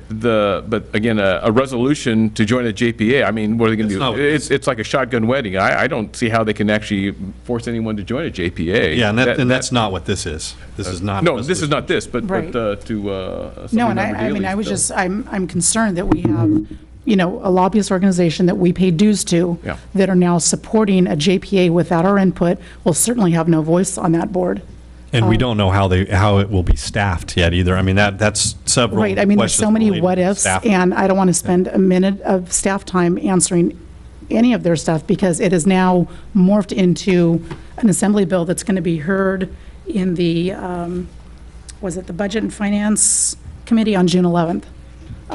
And I'll just It's say, being fast-tracked, yes. Kind of the irony is that Assemblymember Daley tried to break up the OCFA? JPA of OCFA and basically give us no voice and boot us off of that. This to me, it sounded like the same makeup of the board as what was proposed by Daley for OCFA But before. This time it'll be 34 cities plus the county, not 24 city member agencies plus the county. Well, they're saying 34 cities because they're assuming that all cities will participate. You have to opt in. I mean, Right, there's an opt-in. just like with OCFA. I mean, my whole thing is, are they working for us or are we working for them? And I'm not in favor of what they've morphed this into, and I'm not supportive of any of this that they're doing, and I think we need to communicate that to them as part of our membership. It's just not, because we're going to end up spending staff time in it, either fighting it or giving them information or whatever it is, and they've kind of snuck this way in and fast-tracked it. June 11th is uber quick, considering last week they were writing it, and now it's going to be heard on June 11th. Would you entertain maybe a modification of the resolution to state our Or opposition? maybe a separate letter, if that's. No, I mean, in the Yeah. resolution, we state our opposition to any kind of, Because I don't think this is an OCCOC issue, it's a County of Orange issue. Yeah, this is to be ready, as we talked about last week with Anaheim taking the lead and the cities that are involved showing their due diligence. And I described it this way to the group. It's our region being ready at any time to show the due diligence as a region to Judge Carter. So he can call the cities back into court any day, and we need to be ready. And so I think that our region is very, doing a really good job. And I'm fully supportive of answering to Judge Carter, answering to the County of Orange, not a lobbyist group we pay $8,000 a year to. Yeah, well, why do we pay? We haven't gotten a lot of value from that group for quite a while. So is it in the purview of what we're talking about to talk about that group and our relationship with them? I think that would require a separate agenda post. Yeah, we probably ought to be talking about that in budget. It's pretty close, though. Yeah. It is pretty close. Well, if we are going to talk about them as part of the resolution, I mean, maybe the message is that, because we're really out of alignment with that group, and I really struggle with that group that we pay them to lobby, but we're actually providing all the staff time indirectly back to them, and they're really controlling the issue in a very influential role. And if you dig a little bit deeper into the ACOC, you'll see there's some pretty deep ties into Anaheim as a city, and you'll see there's very deep ties into kind of this whole process with Daley. So this thing is, it is being ran like a lobbyist-run group. And but you could put language in the resolution to just separate and make sure that this is a separate track from that. And since it's not agendized, we could bring it back through the adoption of the budget in June and incorporate a paragraph related to membership in that organization, and then the council can say yay or nay. But I think we should be explicit. I liked Mayor Pro Tem's perspective that we should be explicit in the resolution, that we absolutely or adamantly know that we weren't going to go down that path with ACCOC. We're going to pursue this regional approach to support the judge, so that resolution doesn't get taken out of context and used with a bunch of lobbyists that we're dying to join them. So I don't know if there's wording. well, I was thinking more of the assembly bill that would, I guess, create this JPA consisting of 34 cities plus the county. To say we are adamantly opposed to that, and then I think that may then imply the ACCOC, whether they're advocating for that or not. I don't know that, if they are, but They're actually writing it. Okay. They wrote the language in it. That's an email from them that they are writing the language Okay. for it. So may I suggest we take maybe a short recess and let the attorney kind of Yes, could you do that, Michael? Just take a look at that, and then right on the fly, but. And then we'll come back. It's 8:20. We'll come back at 8:25. Is that enough time? About 5 minutes? Yep. Okay, good deal. Take a quick break. I didn't know that.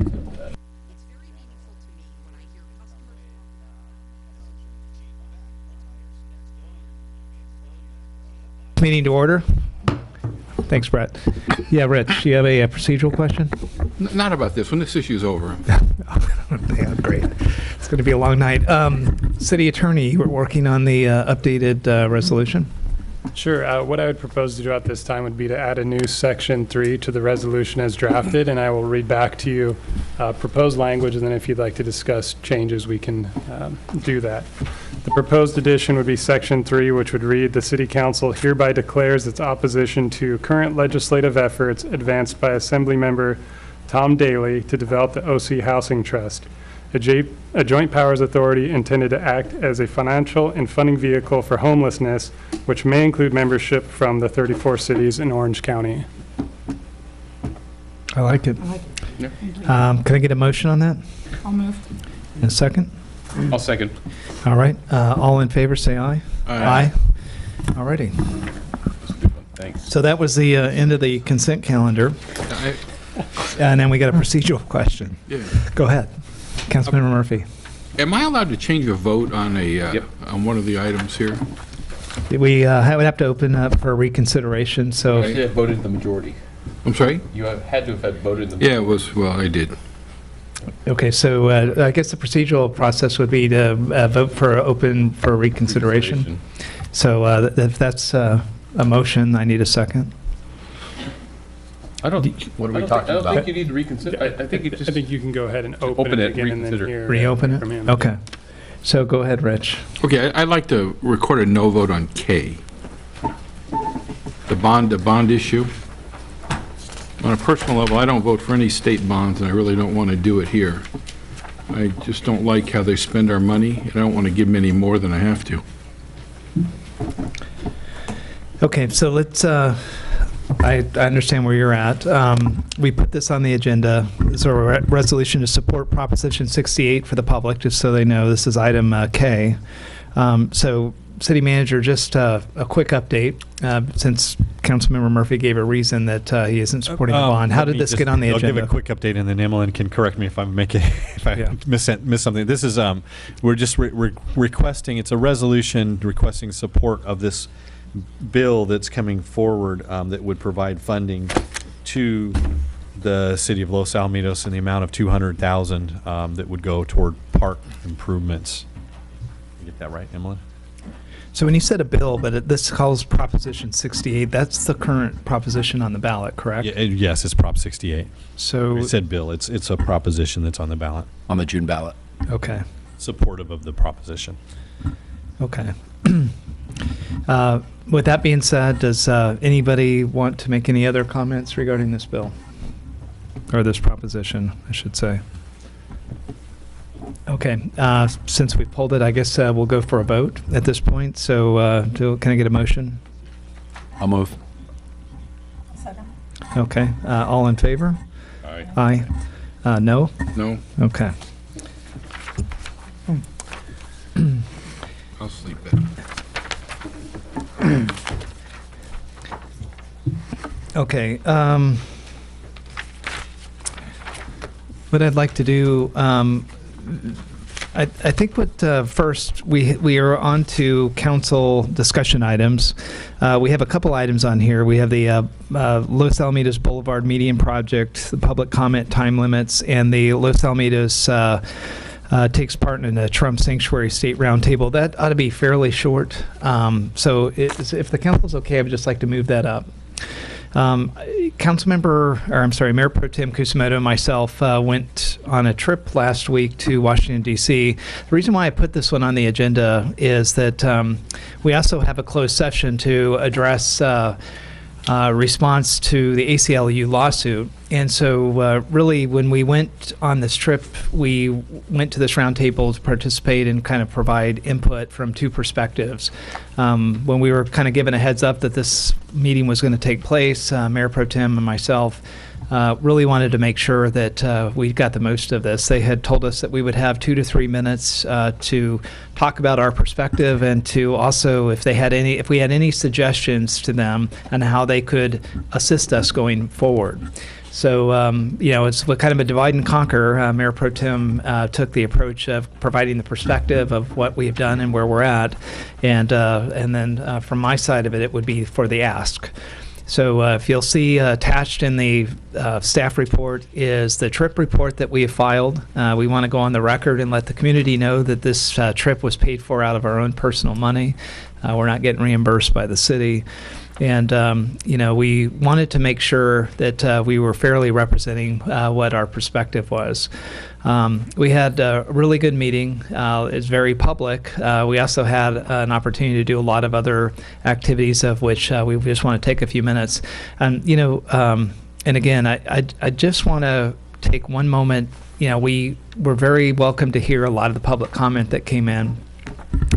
But again, to our community, to at least what our perspective is on this is, again, we're not focused on immigration or trying to be racist or anything like this. This really is a constitutional law issue. This will be my perspective, and anybody else wants to speak about it. But how we portrayed this is, think about it like this. This, for us, was an evaluation and really the checks and balances between the federal government, the state, and local government, specifically constitutional rights of each in the party. You know that the U.S. is taking on the state of California, focused in a evaluation of whether the state has the right to basically step outside of the U.S. Constitution when it comes to something that they feel is very important around immigration and national security. That will be settled in court. A lot of people have asked us, why didn't you wait for the U.S. Supreme Court or for that case to finish? Our perspective is a little bit different. There's also the California State Constitution. Within the California State Constitution, there is amendments in there that actually allow us as a city to form. And as a city, we are a charter city.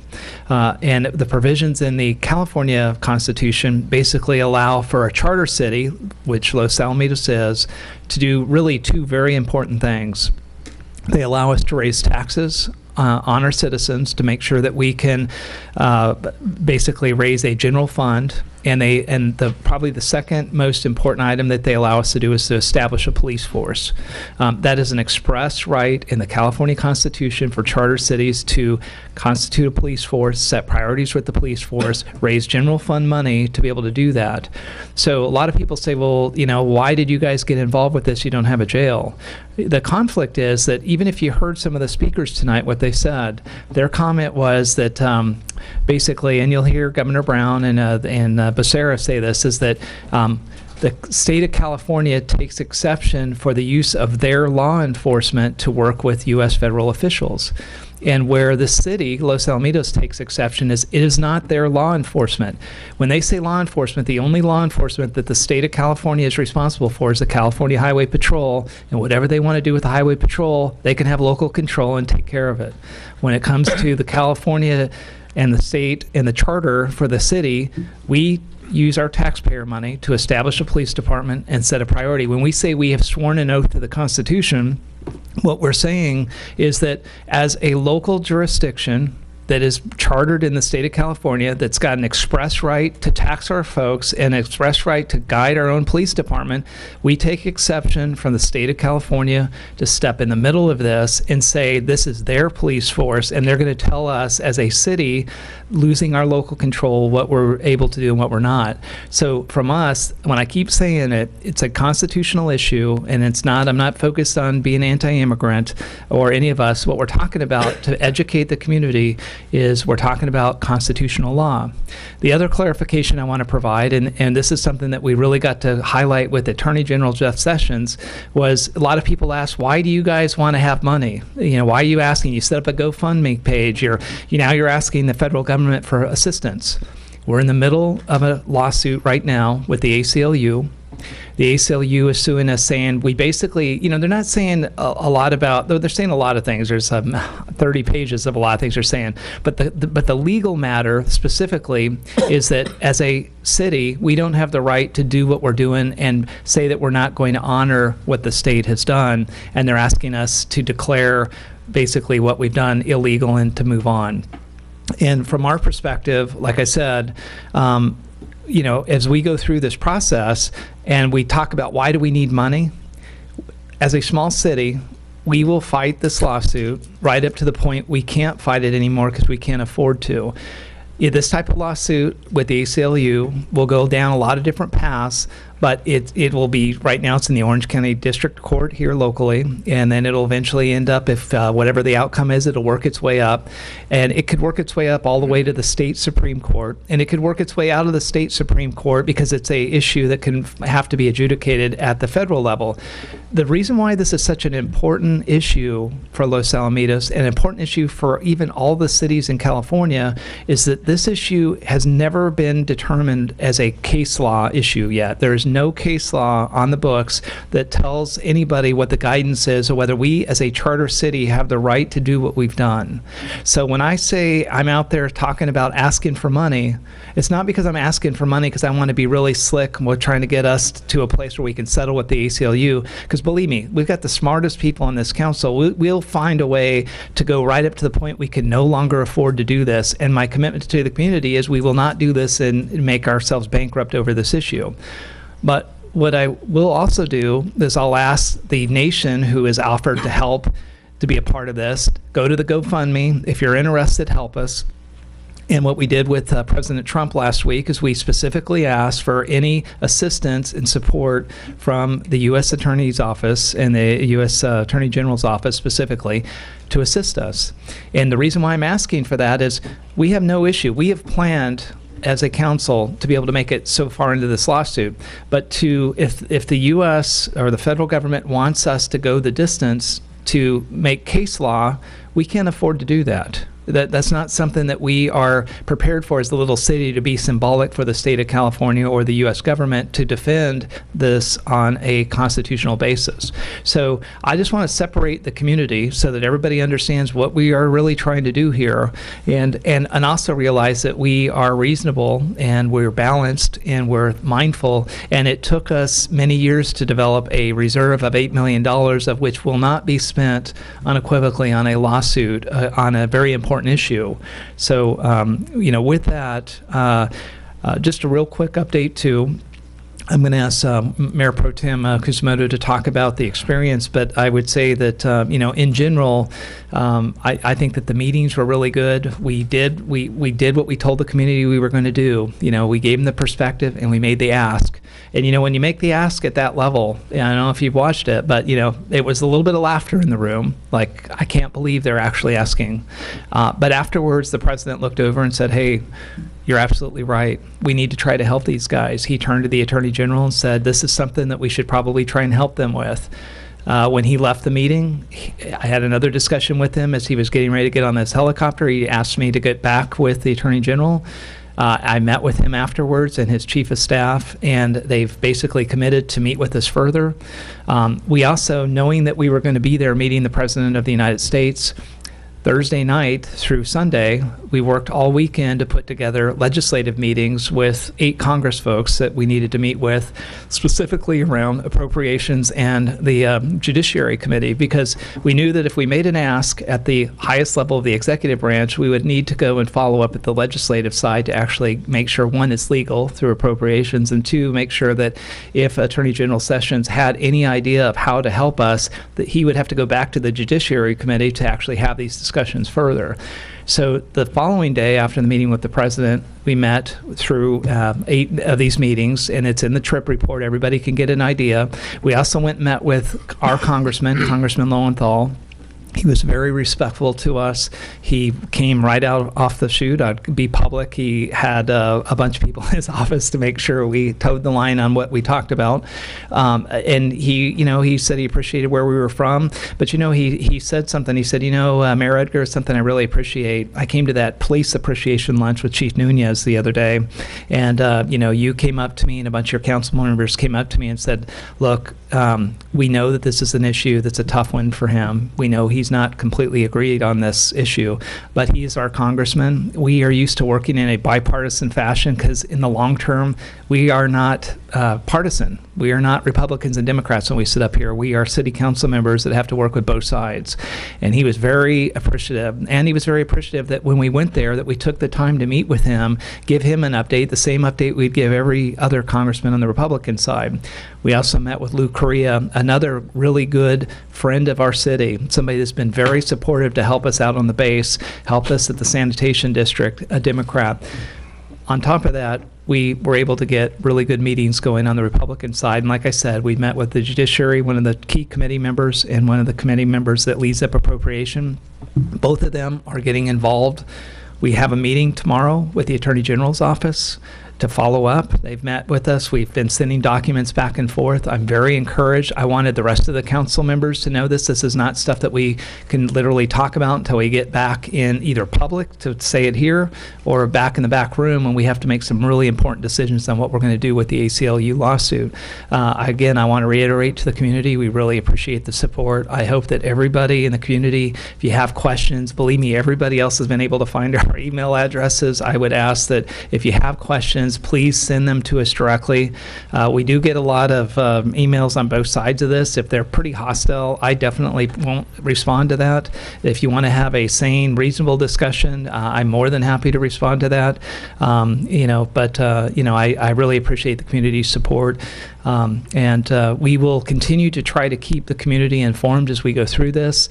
None of us went into this with wanting to do something where we'd meet the president. I would have to say that, if you look at this from a perspective, it took a great idea, which was Mayor Pro Tem Kusamoto who had the idea, and he took it. It took leadership of this council.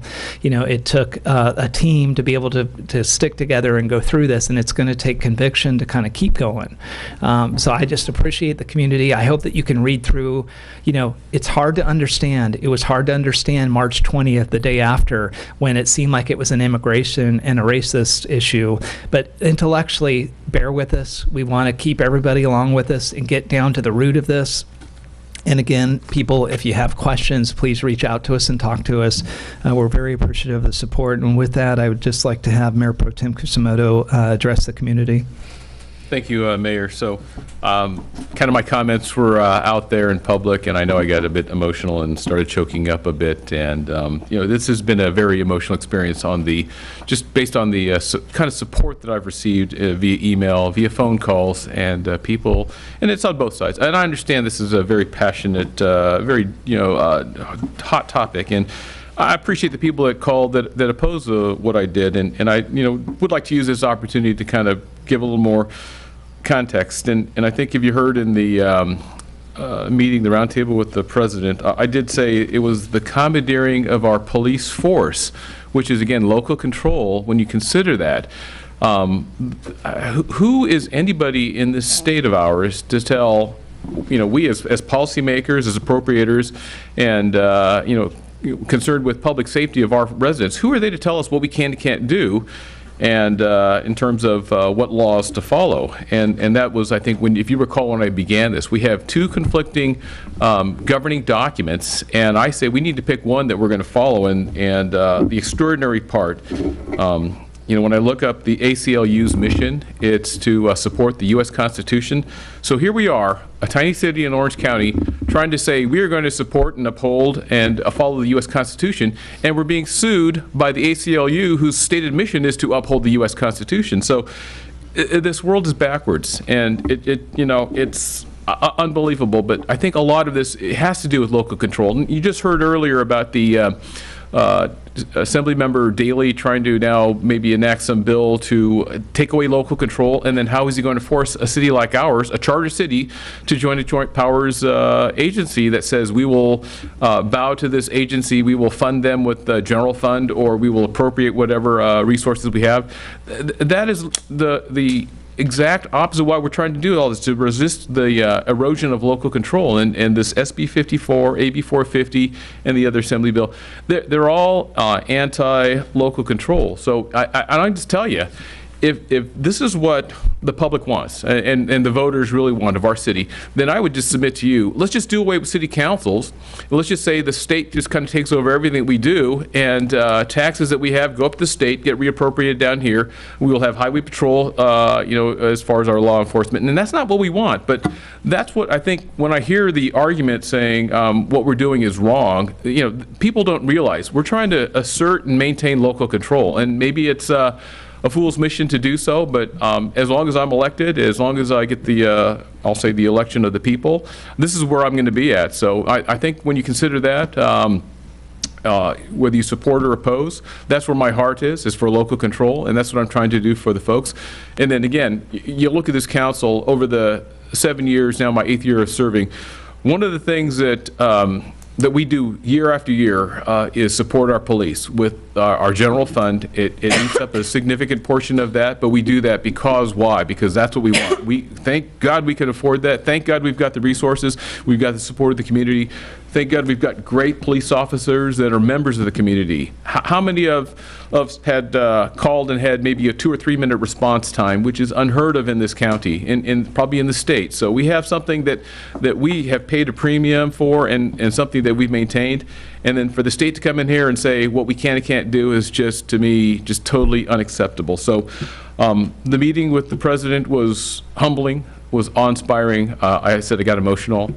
I think that, again, for our little city, we're just trying to push back to just maintain our little slice of heaven here, and I appreciate that from all the members of the community. Thank you, Mayor. Yeah, any members from the city council? Like I said, I'm trying to use this as a little bit of an education for the community of what happened, but also just if there's any questions on the meeting that you think might be helpful for the community. Sure. I was planning on being a no comment because we're not voting on anything tonight, and I spoke at length at last month's city council meeting, but a couple of issues were raised, and we kind of went beyond the meeting into the background and people's position on the ordinance itself. So, I'll just for public benefit, just reiterate my opposition to the ordinance here. I respectfully disagree with my colleagues. The California Constitution was raised by Mayor Edgar, and I understand his position on the issue, but there's a provision in the California Constitution which clearly says that local agencies such as ours cannot refuse to enforce a statute because of its unconstitutional or because they think it's unconstitutional. So there's constitutional arguments on both sides of this issue, and no one side has a monopoly on the constitutional argument here. I hear people during public comment and people up here referencing allegiance to the U.S. Constitution. Well, people on both sides of this issue think that they are supporting the U.S. Constitution. So there's certainly no monopoly on that position. Some folks some folks would say that the action the city council is taking is a violation of the Constitution and a violation certainly of the California Constitution. So I just wanted to mention that. Again, my opinion is that this ordinance and the path we're going down in terms of defending a lawsuit is not a prudent use of our taxpayer resources. I don't think we're achieving any tangible benefit for our residents here. I've received a lot of, much as you have from the other side, I've received a lot of supportive emails and phone calls and people stopping me in the street from residents who are against this ordinance. And then one final comment, there was reference to commandeering of our police department. I don't believe our police department's been commandeered in any way by SB 54. And the chief of police has, during open session last month, essentially acknowledged that it hasn't really affected what we do in our city because we don't have a jail here. And SB 54 really addresses, or it's really pointed towards release of folks from jail. So just a few points. Thank you. Yeah, thank you, Councilmember Turco. Anybody else have any other comments? Just a quick one. I'd like to thank you for your excellent analysis of the meeting. I just wish we had done it before the public comment. Oh. Because I think you showed really what the issue is, because you can tell from public comment that what we voted on, nobody who comes to public comment speaks about the issue. It's almost as if the Los Alamitos is making federal immigration law. Yeah. And it's just not the case. Yeah, no, I think it's a hard one, and I think Councilmember Turco, is correct, and I think, in a very constructive way, this has been helpful to be a team, and not only just a team that has to agree all the time. I think, that type of comment of, what is really in it for the city. I think maybe if you've been on for 12 years and you've watched the erosion of local control, I really do see that if we were to go the distance, the case law component, there was two risky moves I think we did when we started this. One is we went in it by ourselves, and there was like that period where we hoped, I know for me strategically, I was thinking we don't own our jails are not the problem, but if we can get the county involved, and there was some elected officials above us that were running for higher office, I knew the pressure was there. Eventually, if the county got involved, the problem is really at the jail side of this. If you draw the right line outside the constitutional law issue, is that the county jail has 100 to 300 people that they release per month that potentially gets put back in that are illegals that need to be verified. And with that, the sheriff put a plan in place with doing that through the internet and allowing people to be aware of it. But that problem started to be taken on by the county after our action, which we didn't know at the moment we were going to pass it, but really to handle the jail problem, it has to be done at the county, and that's why I think the president had county sheriffs there. After this, being able to kind of go through and kind of keep this thing moving, the reason why, for me, trying to get the GoFundMe going is that once this thing, if we did get a lawsuit based on the ACLU note that we got the day before we voted on this thing, and it with a consistent note 2 weeks later when they asked us, were you serious? That issue has been an item that's not had a case determined. There's no case law on this. So for me, it's easy to get into a lawsuit and figure out a place to get off. We've done it. It happens all the time. But if you really want to go the distance, you need to be able to be prepared to make case law if you really want to make a difference, as Councilmember Turco is talking about. And to me, it's not so much the commandeering specifically of the police on this issue. It's the commandeering in general, that this is the tip of the iceberg or the slippery slope, and it sets precedents for future city councils to be able to build on. But no, I like I said, I'm very appreciative of your comments and help on this. But and also, Rich, thank you. If there's nothing else, I would just also tell the community that we put a trip report online. So if you look online for City Council, go to the Los Alamitos website. You'll see the trip report. You'll also notice that the meeting that we had with the president was on May 16th. On May 1st, we actually sent a letter to President Trump and Attorney General Jeff Sessions requesting a meeting, and we find out like 8 days later. So I thought that the community it'd be good to see that this is something that we actually really were looking for. You'll see that up there. You'll also see Friday we got back from Washington, D.C., met with city staff, put together formalized discussions that we'd had both direct and indirectly with the president and the attorney general, meaning in the public and outside of the public, and wanted to follow up very quickly and followed up with all the 8 congressmen that and women that we had met with to make sure that we appreciated their help, and that they had all asked for copies of the letters that we were sending to the Attorney General specifically and the President to thank him. Again, I hope that you see from the community's view that we took this very seriously. This trip was a once in a lifetime, but it wasn't a sightseeing tour. Strategically, we wanted to get everything we could out of this trip. We thought through it. We planned every single day. Both the day we met with the president and the day after meeting with Congress was 10, 12-hour days of working, and rolled into the evening and made our way back home. So again, just want to thank the community for the support. And if you definitely on the other side too, as Mark was saying, because I do see these people too as I'm talking in the community, we welcome your input on this. And like I said, in the end, God will sort this out in the election, I'm sure, one way or the other. If it's not something that we need to be able to deal with directly, I'm sure the community will have their opportunity to. With that, this was a receive and file, so there's no further action. If there's no other comment, we're just going to now move to item A, which was the traffic study. City Manager, if you can go through the first item. Thank you, Mayor and City Council. We'll have the City Engineer, David Hunt, will do the staff report on this item. Okay, thank you. This is regarding Los Alamitos Boulevard Median Improvement Project from Cantella up to Cerritos. During construction, Los Al Boulevard, we added an extra lane on Los Al Boulevard from 2 lanes to 3 lanes in each direction during construction, so the contractor could work in lane number 1. That's this closest lane to the median islands. This is so he could do his work in there. So it was still 2 lanes of traffic were operational during construction. During this construction there, Richard Murphy brought up to the council that he would like to see a discussion going on about keeping it 3 lanes of traffic. In December, the city council authorized staff to hire the traffic consultant that worked on the CEQA document just to see if, by him looking at it, if we left it 3 lanes, what would that do to the CEQA document, environmental document that was put together.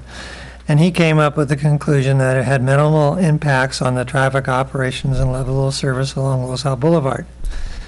And that, if so directed, the CEQA document could be modified and still be valid as far as the negative declaration goes for that project. Just to give you a little bit of background is the configuration out there is the number 1 lane, closest there, is 12 feet wide. The number 2 lane is 11 feet wide, and the number 3 lane out there now is 19 foot wide. The 19 feet wide includes the parking along the curb. Your average car is about 6 feet, your average SUV, large size, 6.5 feet. So you have 19 feet for the, a parked car plus the other car in there. That's standard lane width configuration for something like that. It does make it so that if you're parked there, you need to wait for cars to go by before you open up in that number 3 lane. You can't open your door up wide with a car coming down. That's in there. If you guys decide you want to go with the 3 lane configuration, we would then need to modify the actual CEQA document. And in the report, it talked about that would cost about another $3,500 to do that. Stephen also had in there about another $1,000 maybe for public outreach. And he had even some costs in there for the plans, to put that together. The striping for 2 lanes or 3 lanes is not going to cost you anything. It's already done. Either option. It's really adding 1 striped lane on there, and we already have that option in the books when we came up with alternatives way back in the beginning. So that won't cost you anything more.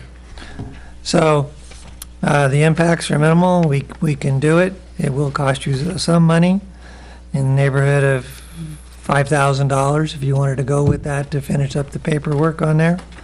We did pull the slurry seal and striping from the contractor that's out there.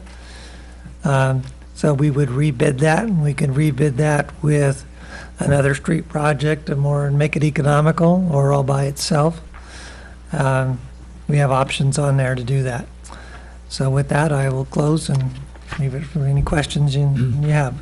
Okay, I'll bring it back to council. Again, probably I just want to give a little bit of a history on this. Being a part of this project for probably 8 or 9 years before we actually did it. The vision that we had from the very beginning was that we were trying to create a downtown.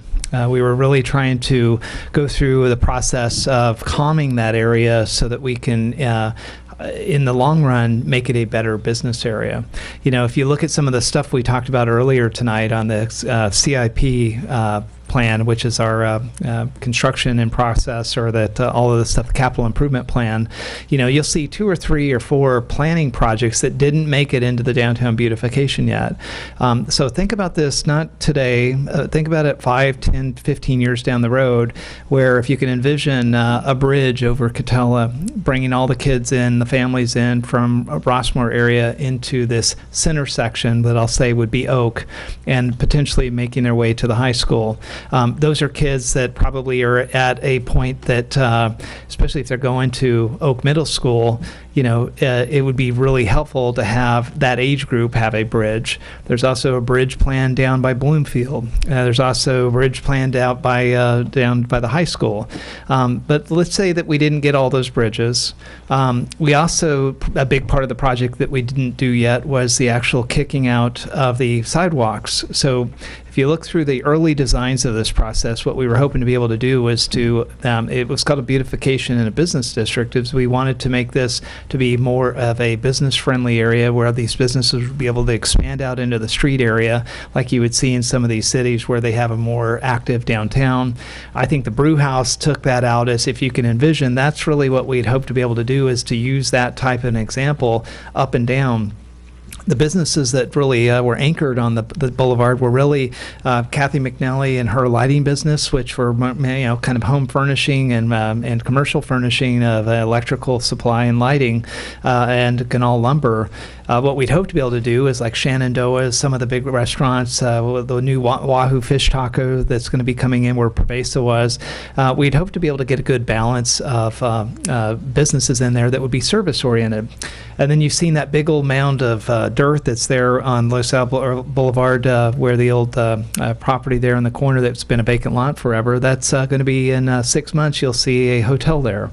And then that hotel is, you're going to see now 2 hotels rivaling each other across the street, being able to house probably 100 to 200 people that need a place to eat, need to walk down, potentially want to buy something that they can have shipped to their home as lighting or hardware or whatever.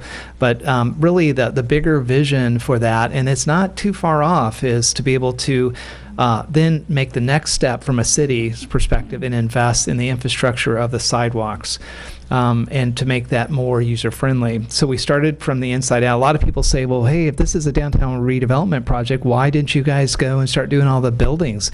We don't own the buildings. So what we do as a city is we provide the infrastructure. We provide the streeting, we provide the safety to be able to go through, and we provide the environment that hopefully entices the business owners to improve buildings, to make more investment in their buildings. And like I said, you see the fruits of the labor where we've already got a hotel that actually came in and has got in there. You've seen all of this investment happening with a lot of the businesses on the boulevard. And I'm going through this a little bit because I'm jaded, and I'm hoping the council goes with this. Is that, the reason why the CEQA document is as it is because this item was always constructed to be 2 lanes on both sides. The traffic study supports that. The data supports that. We took a lot of heat. Warren and I, before we've ended up having this great working relationship about 2010-ish, I think it was. Yeah, we beat each other up, and it all came down to a traffic study of which, I think he was on the ad hoc group that actually did it, and or maybe I was, and he basically had the votes to kill off at that point, and we weren't able to advance the project because we couldn't agree on the traffic study. And so what we found out through that process is the traffic study, if you go intersection by intersection, block by block, even at a 2-lane configuration, it goes from either neutral to positive on an A, B, C, D rating, that none of the intersections, the ingress or egresses, were brought down below. Specifically, when you put in the center medians in there, it actually increases safety, but it causes some problems, as Kathy's talked about, where we've had to take certain amount of pocket space to make sure that we're safe, which kind of cordoned off some of the businesses a little bit. And then I'll say my last piece, which is, if it wasn't hard enough to go and make a regression line through all these dots to get the best curve, then we had multiple, like 6 to 8 public sessions with the community. And we made a deal with the community. We brought the businesses in, we brought the residents in. We said, hey, look, here's the configuration we're thinking. Steve Mendoza, who was here, 2 of those meetings, we had this voting game where you could go in and vote for your favorite configuration. But what withstood 8 public meetings was 2 lanes. And so, like I said, in December, and I know for a lot of people out there, especially now, they're going to be glad I'll be gone.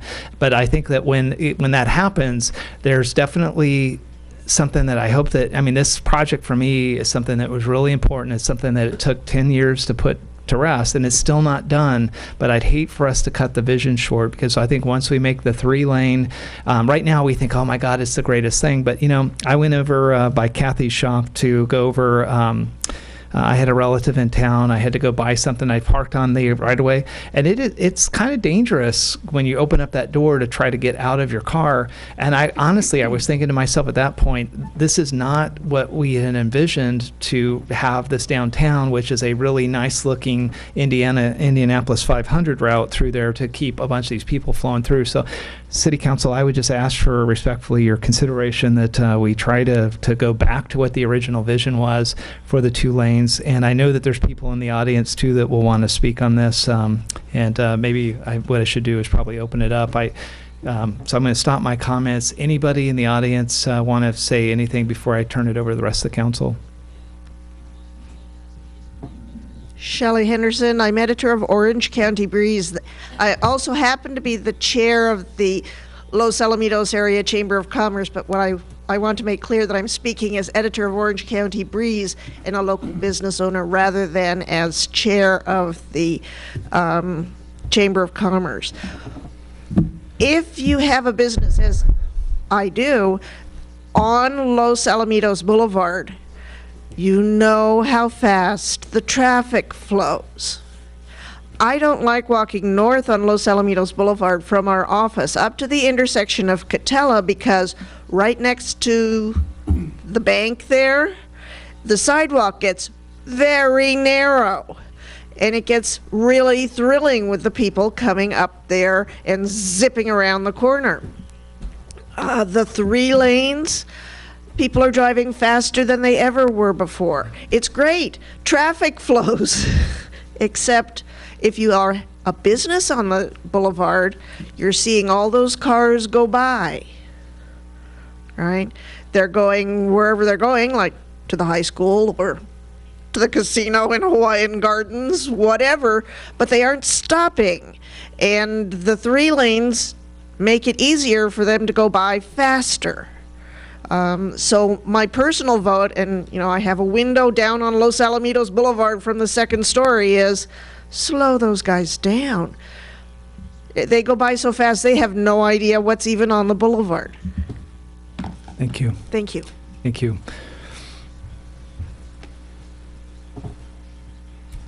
Hi, it's me again. Yeah.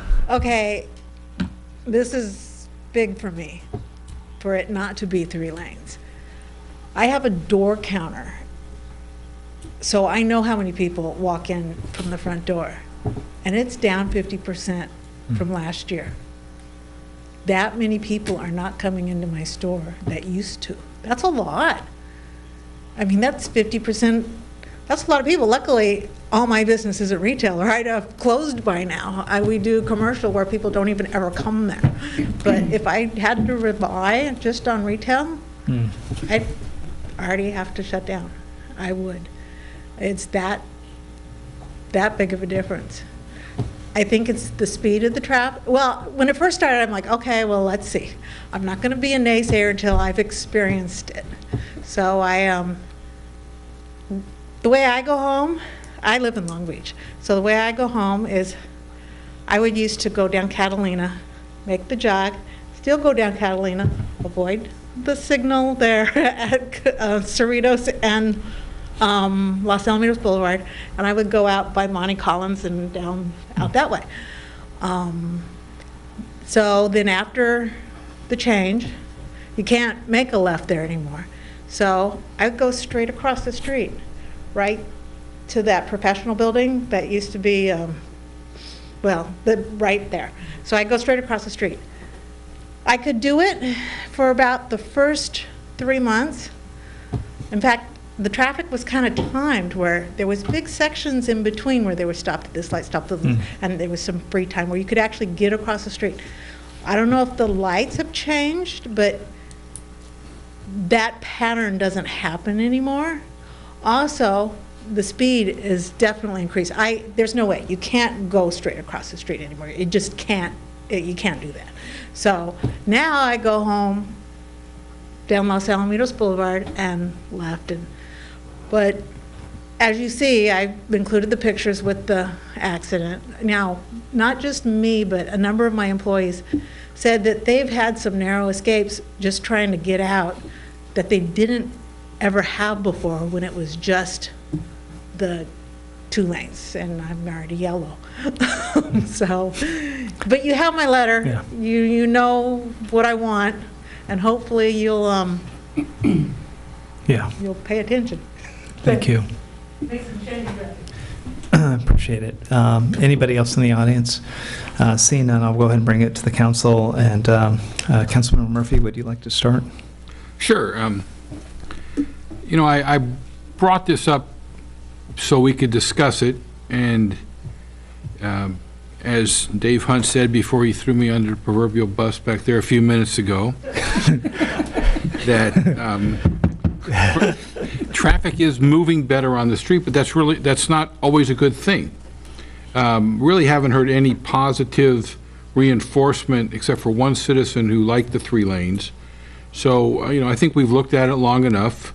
It's time to move on, getting it back to 2 lanes. And I think it's important, though, that we continue the progress. We talked about this last meeting, our famous Friday meeting, where we knew it wasn't a solution right now. And we need to figure out how do we extend those sidewalks out, and what's the missing piece. You know, and I think that's going to be an important part of what we're doing. We can't just do what we've done and stop, even though we were able to get this through at one point. We also knew that there would not be any more money for this without another plan, and I think we need to continue with that plan. Great. Okay? Thank you. You're welcome. Anybody else? It doesn't matter. I'll be real quick. Sure. Yeah, I'll give my brief history on this. So 3 years ago, we sat up here and we contemplated the 2 lanes versus the 3 lanes, with the knowledge that we were able to get a grant from OCTA for, I believe, about $250,000 if we were going to make it 3 lanes. And there were 4 of us sitting up here, and I lost that vote 4-1. And I was pouted about it. I still pout about it because we turned down $250,000 to make this a 3-lane street because we didn't want OCTA to tell us what to do. We were going to do it ourselves. So now we sit here saying, you know, we should probably make it 3 lanes without the $250,000. You know, back when this started over a decade ago, because Troy's been here longer than that, we set expectations with our businesses that this was for them. This was going to make us a walkable downtown, however that may look, community. And now we've turned it into a super highway. And I'm not saying that I regret what we've done. We needed to examine it to see what the ramifications were. And we're looking at it, and cars are going faster. And yes, the traffic flow is better, but at what expense of safety? So I'm going to stick with, we didn't want it 3 years ago. We thought it was a bad idea 3 years ago. We turned down $250,000 of free money. And I don't know what's changed now to be able to do that on our dime. So that's it. Thank you. Councilmember Churko. Sure. I've got notes on this, but I am hearing what the council is saying. So let me just go through my notes a bit. You know, traffic obviously is a huge concern for citizens. It always is, and you know, it strikes me a little odd to you know, living in Southern California, to try to slow down traffic or not do whatever we can to keep it free flowing. But I am sympathetic to the businesses. You know, they know how their business is being affected. They're there day to day. The report does seem to indicate that you know, 3 lanes would result in an improved operation condition, basically a decrease in delays when compared to the original project. But I don't have the historical perspective on this project that you all do. I wasn't involved in the many years of planning, so I'm willing to listen to you all and be persuaded on this one. Great, thank you. Mayor Pro Tem Kusamoto. Thank you, Mayor. So I can probably top Councilmember Hasselbrink's story. So 10 years ago when I was on the Traffic Commission, we actually mapped this all out, and it was 3 lanes, and we were using Measure M funds of 1-point-something million, so it would have been paid for totally. And one of the things that got pushed back from the community is lack of bike lanes and accommodation for that.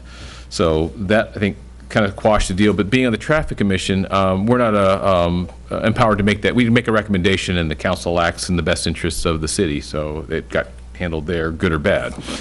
Now, the one thing when the mayor and I were really at loggerheads on this thing, what really struck me is just wrong about the approach back then.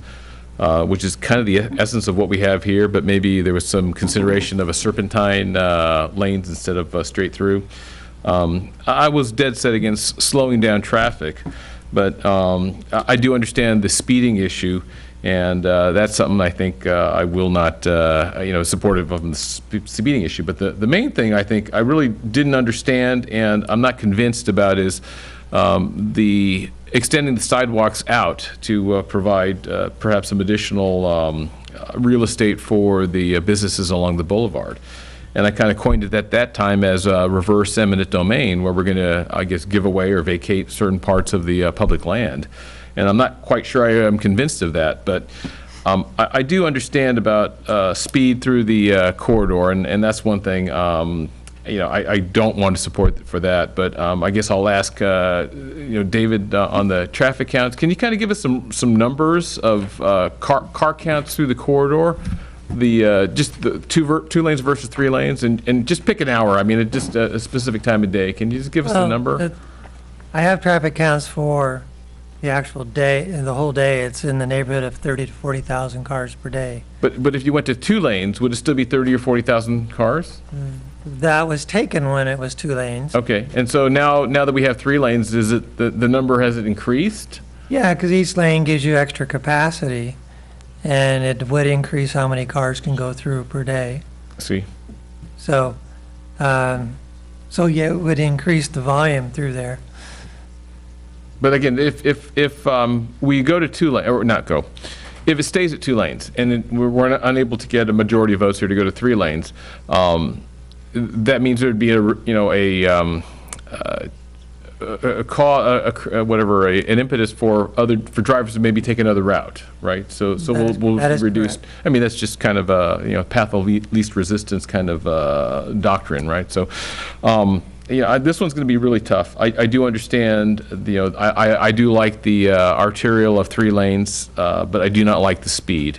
The safety aspects, certainly have not considered that. And the one thing I want to make, I guess, what killed it 10 years ago was bike lanes. And I think we're going to move into a mobility period where alternative transportation, greenhouse gases, fossil fuels, the cost of fossil fuels, we might see a need for a 3rd lane, maybe not for cars, but for something else that would be, human powered versus machine powered. So I'm going to consider my vote here, but I'll see what the motion is, and with that, those are my comments. Okay.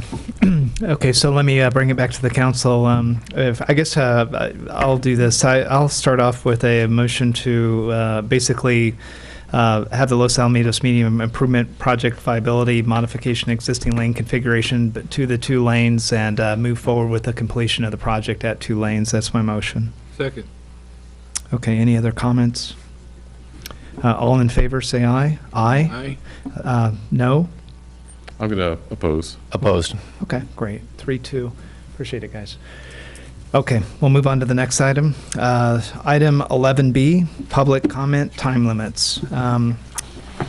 If you want to start, City Manager, maybe hand it off. Thank you, Mayor and City Council. I think this was the interest of, not to throw him under the proverbial bus, was Councilmember Richard Murphy had brought this idea up, and it was supported to put it on the agenda by Councilmember Hasselbrink. So I don't know if you want a staff report, or Richard, if you want to just, Councilmember Murphy, if you want to.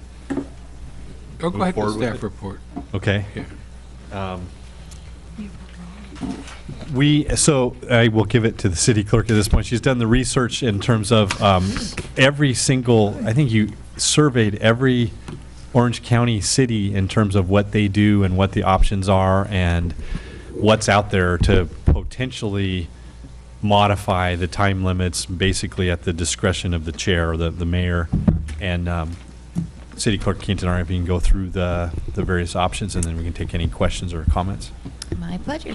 So council, before you tonight is, like City Manager Brett mentioned, Councilmember Murphy and Hasselbrink asked this item to come forward. So just to give you a basis, the council's policy right now is for 5-minute comments on non-agenda items and 3 minutes for agenda items. There is a provision in our municipal code that allows for, at the mayor's discretion, to ask for 1 speaker from a group. And that's the only provision that we have right now. Many of our surrounding Orange County cities have different provisions. So we did survey all of the Orange County cities. We heard back from all of them except for one. I think it was Mission Viejo. I can't recall off the top of my head. So out of the 10 cities, 10 of the 32 cities don't reduce public comments in any fashion. They keep the same 3 minutes all across the board. 15 of the cities will reduce from 3 minutes to 2 minutes at the mayor's discretion. La Habra, Laguna Beach, and Lake Forest limit public comments to a total of 30 minutes, period. Villa Park limits comments to 30 minutes per agenda item. Laguna Hill limits comments to 10 minutes per agenda item, and Mission Viejo takes 30 minutes of public comment at the beginning of the meeting, and then everyone else has to wait till the end of the meeting. And then additionally, the city of Long Beach allows the first 10 people to submit speaker cards to speak on non-agenda items for 3 minutes, and speaker cards aren't taken after public comment begins. So there's a variety of options for council to discuss tonight. After council discussion, if you decide to move forward with limiting council comments, a resolution will come back at the next meeting, solidifying your guys' decision. Great, thank you. So, Councilmember Murphy, or Yeah, the genesis of this was obviously the last two meetings, but was more that once we saw the size of the crowd and things got started, we had no provision that would allow us to limit the number of speakers. You hate to limit public comment at all, but there does come a point where it's just become either repetitive or just has no more value. And that's what I'm looking for, is what give the mayor or the mayor and the council authority to say we're going to take public comment for an hour, reduce it to a minute or two, and go from there. And just, at least, so if we don't have a 4-hour public comment Kathy's been back here 3 times now because we couldn't get the city's business done. All we did was take public comment, which was basically a repetition over and over and over. And I think we need to at least have a provision that we can limit that. alrighty. Councilmember Hasselbrink, you seconded this motion. Yeah, I just want to clarify, I seconded, not to be under the proverbial bus with Councilmember Murphy, but when he begs, he's hard to say no to. Yeah, believe me, we all know. But he is under the bus all by himself on this. No, I just thought it was an interesting discussion, just because I know when Long Beach was going through their issues a few months ago on whatever topic Long Beach was dealing with, I had talked to Councilwoman Stacey Mungo, and she had mentioned that they limit it to the number of speaker cards. The overall theme that I saw was really the speaker cards, and once the meeting started, the speaker cards had to be in. So one, that helped us kind of timeline how long we were going to be here, whether we were going to be here for 30 minutes of public comments or 5.5 hours of public comments, and we could adjust the meeting accordingly. So it's just one of those things where I think it's good for a discussion. I certainly don't want it to appear that we're trying to silence our residents, but as we saw over the last couple of months' meetings, I would say 90% of the people that came up and spoke publicly were not from here. And that was very obvious because either they stated they weren't from here, or the people that did live here made it very clear that they were from here. So I just think it's good for discussion, and whatever resolution we come to, I'm fine with. Great, thank you. Councilmember Turco. Sure. So, as much as I hate being here till 11, well, I wouldn't say hate, but would prefer not to be here till 11 or 12 o'clock at night, I also, I have some concerns with trying to limit speakers or not give people an opportunity to be heard. I do think it's important for people to be able to come to their local government and express their opinion.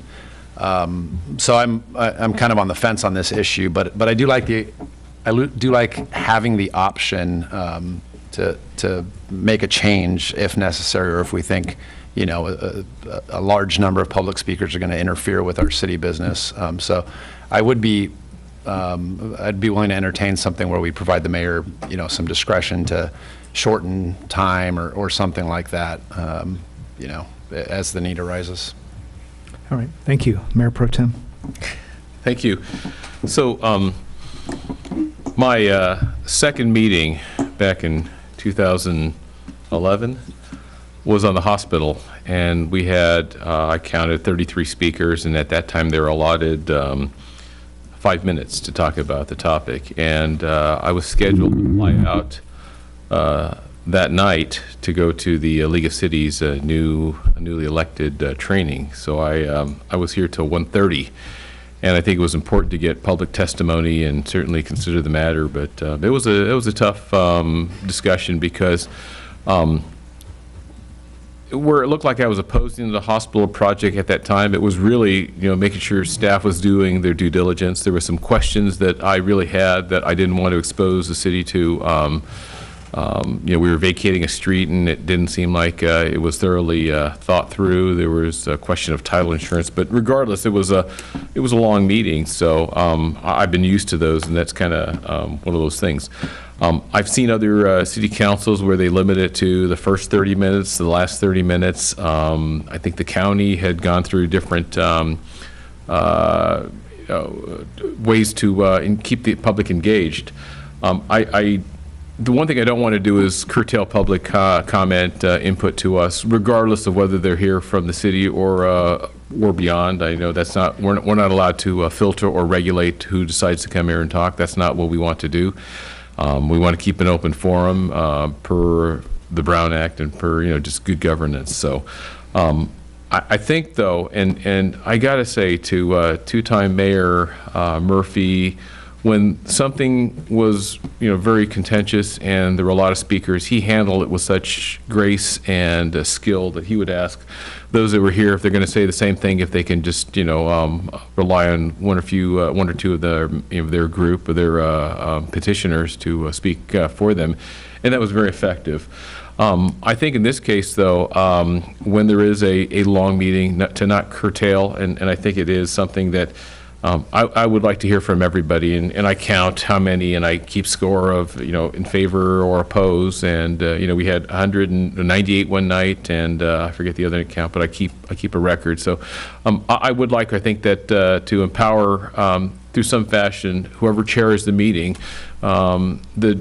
maybe not the total discretion, the autocratic discretion, which kind of happened early when I was newly elected. There was some autocratic decisions made that might have been better served the council if there was some, either a majority or a supermajority. So I would say if we were to go down this path, and I'm kind of supportive of a path where we not limit the number of speakers, but certainly limit the time, and not to give all the credit, the blame, or the power of the chair of the meeting, but maybe either make it a majority or supermajority that says, yea, verily, we want to hear testimony, and we want to hear it either at the limited amount of time or the full 5 minutes. And again, if you've seen some of the public comments in the last 2 or 3 months, speakers have gone beyond their time, and it's up to the chair, up to the mayor to manage that. So there have been leeway on both sides, and even to the point of some two-way interchange, which is really not supposed to happen, but I think there's some questions to elicit a little bit more information. So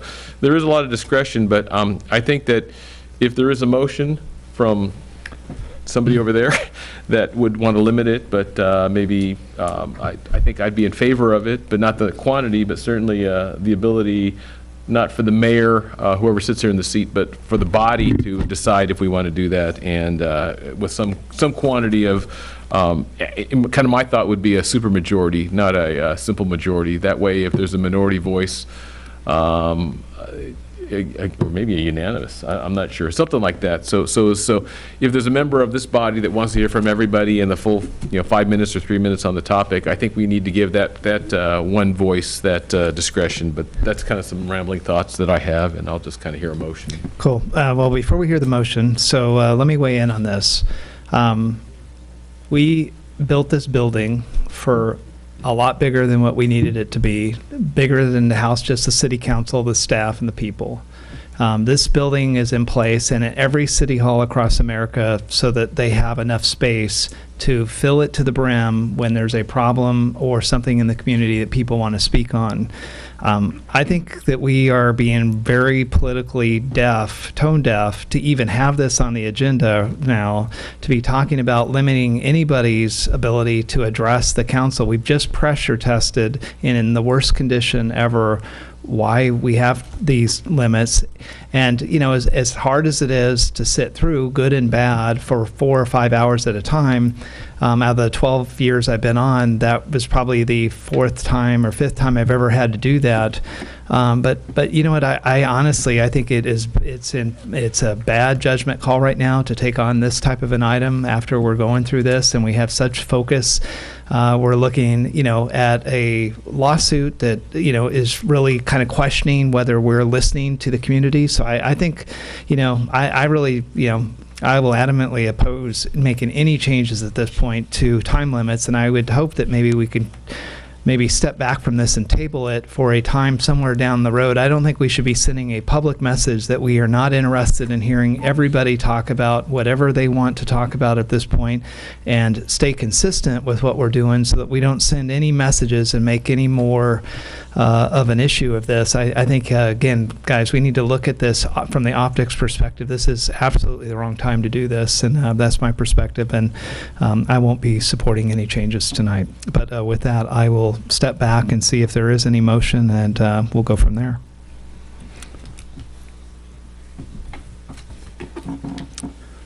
If I don't hear a motion, then at this point, I'm going to make a motion to table this item. Second. Okay. All in favor, say aye. Aye. Okay. Opposed? No. Okay. Thank you. So we're going to go ahead and go into closed session at this point. I'm going to ask the city attorney to take us into closed session. Thank you. Thank you, Mayor. The City Council will now adjourn into closed session to discuss item 12D as listed on your agenda. Great. Thank you.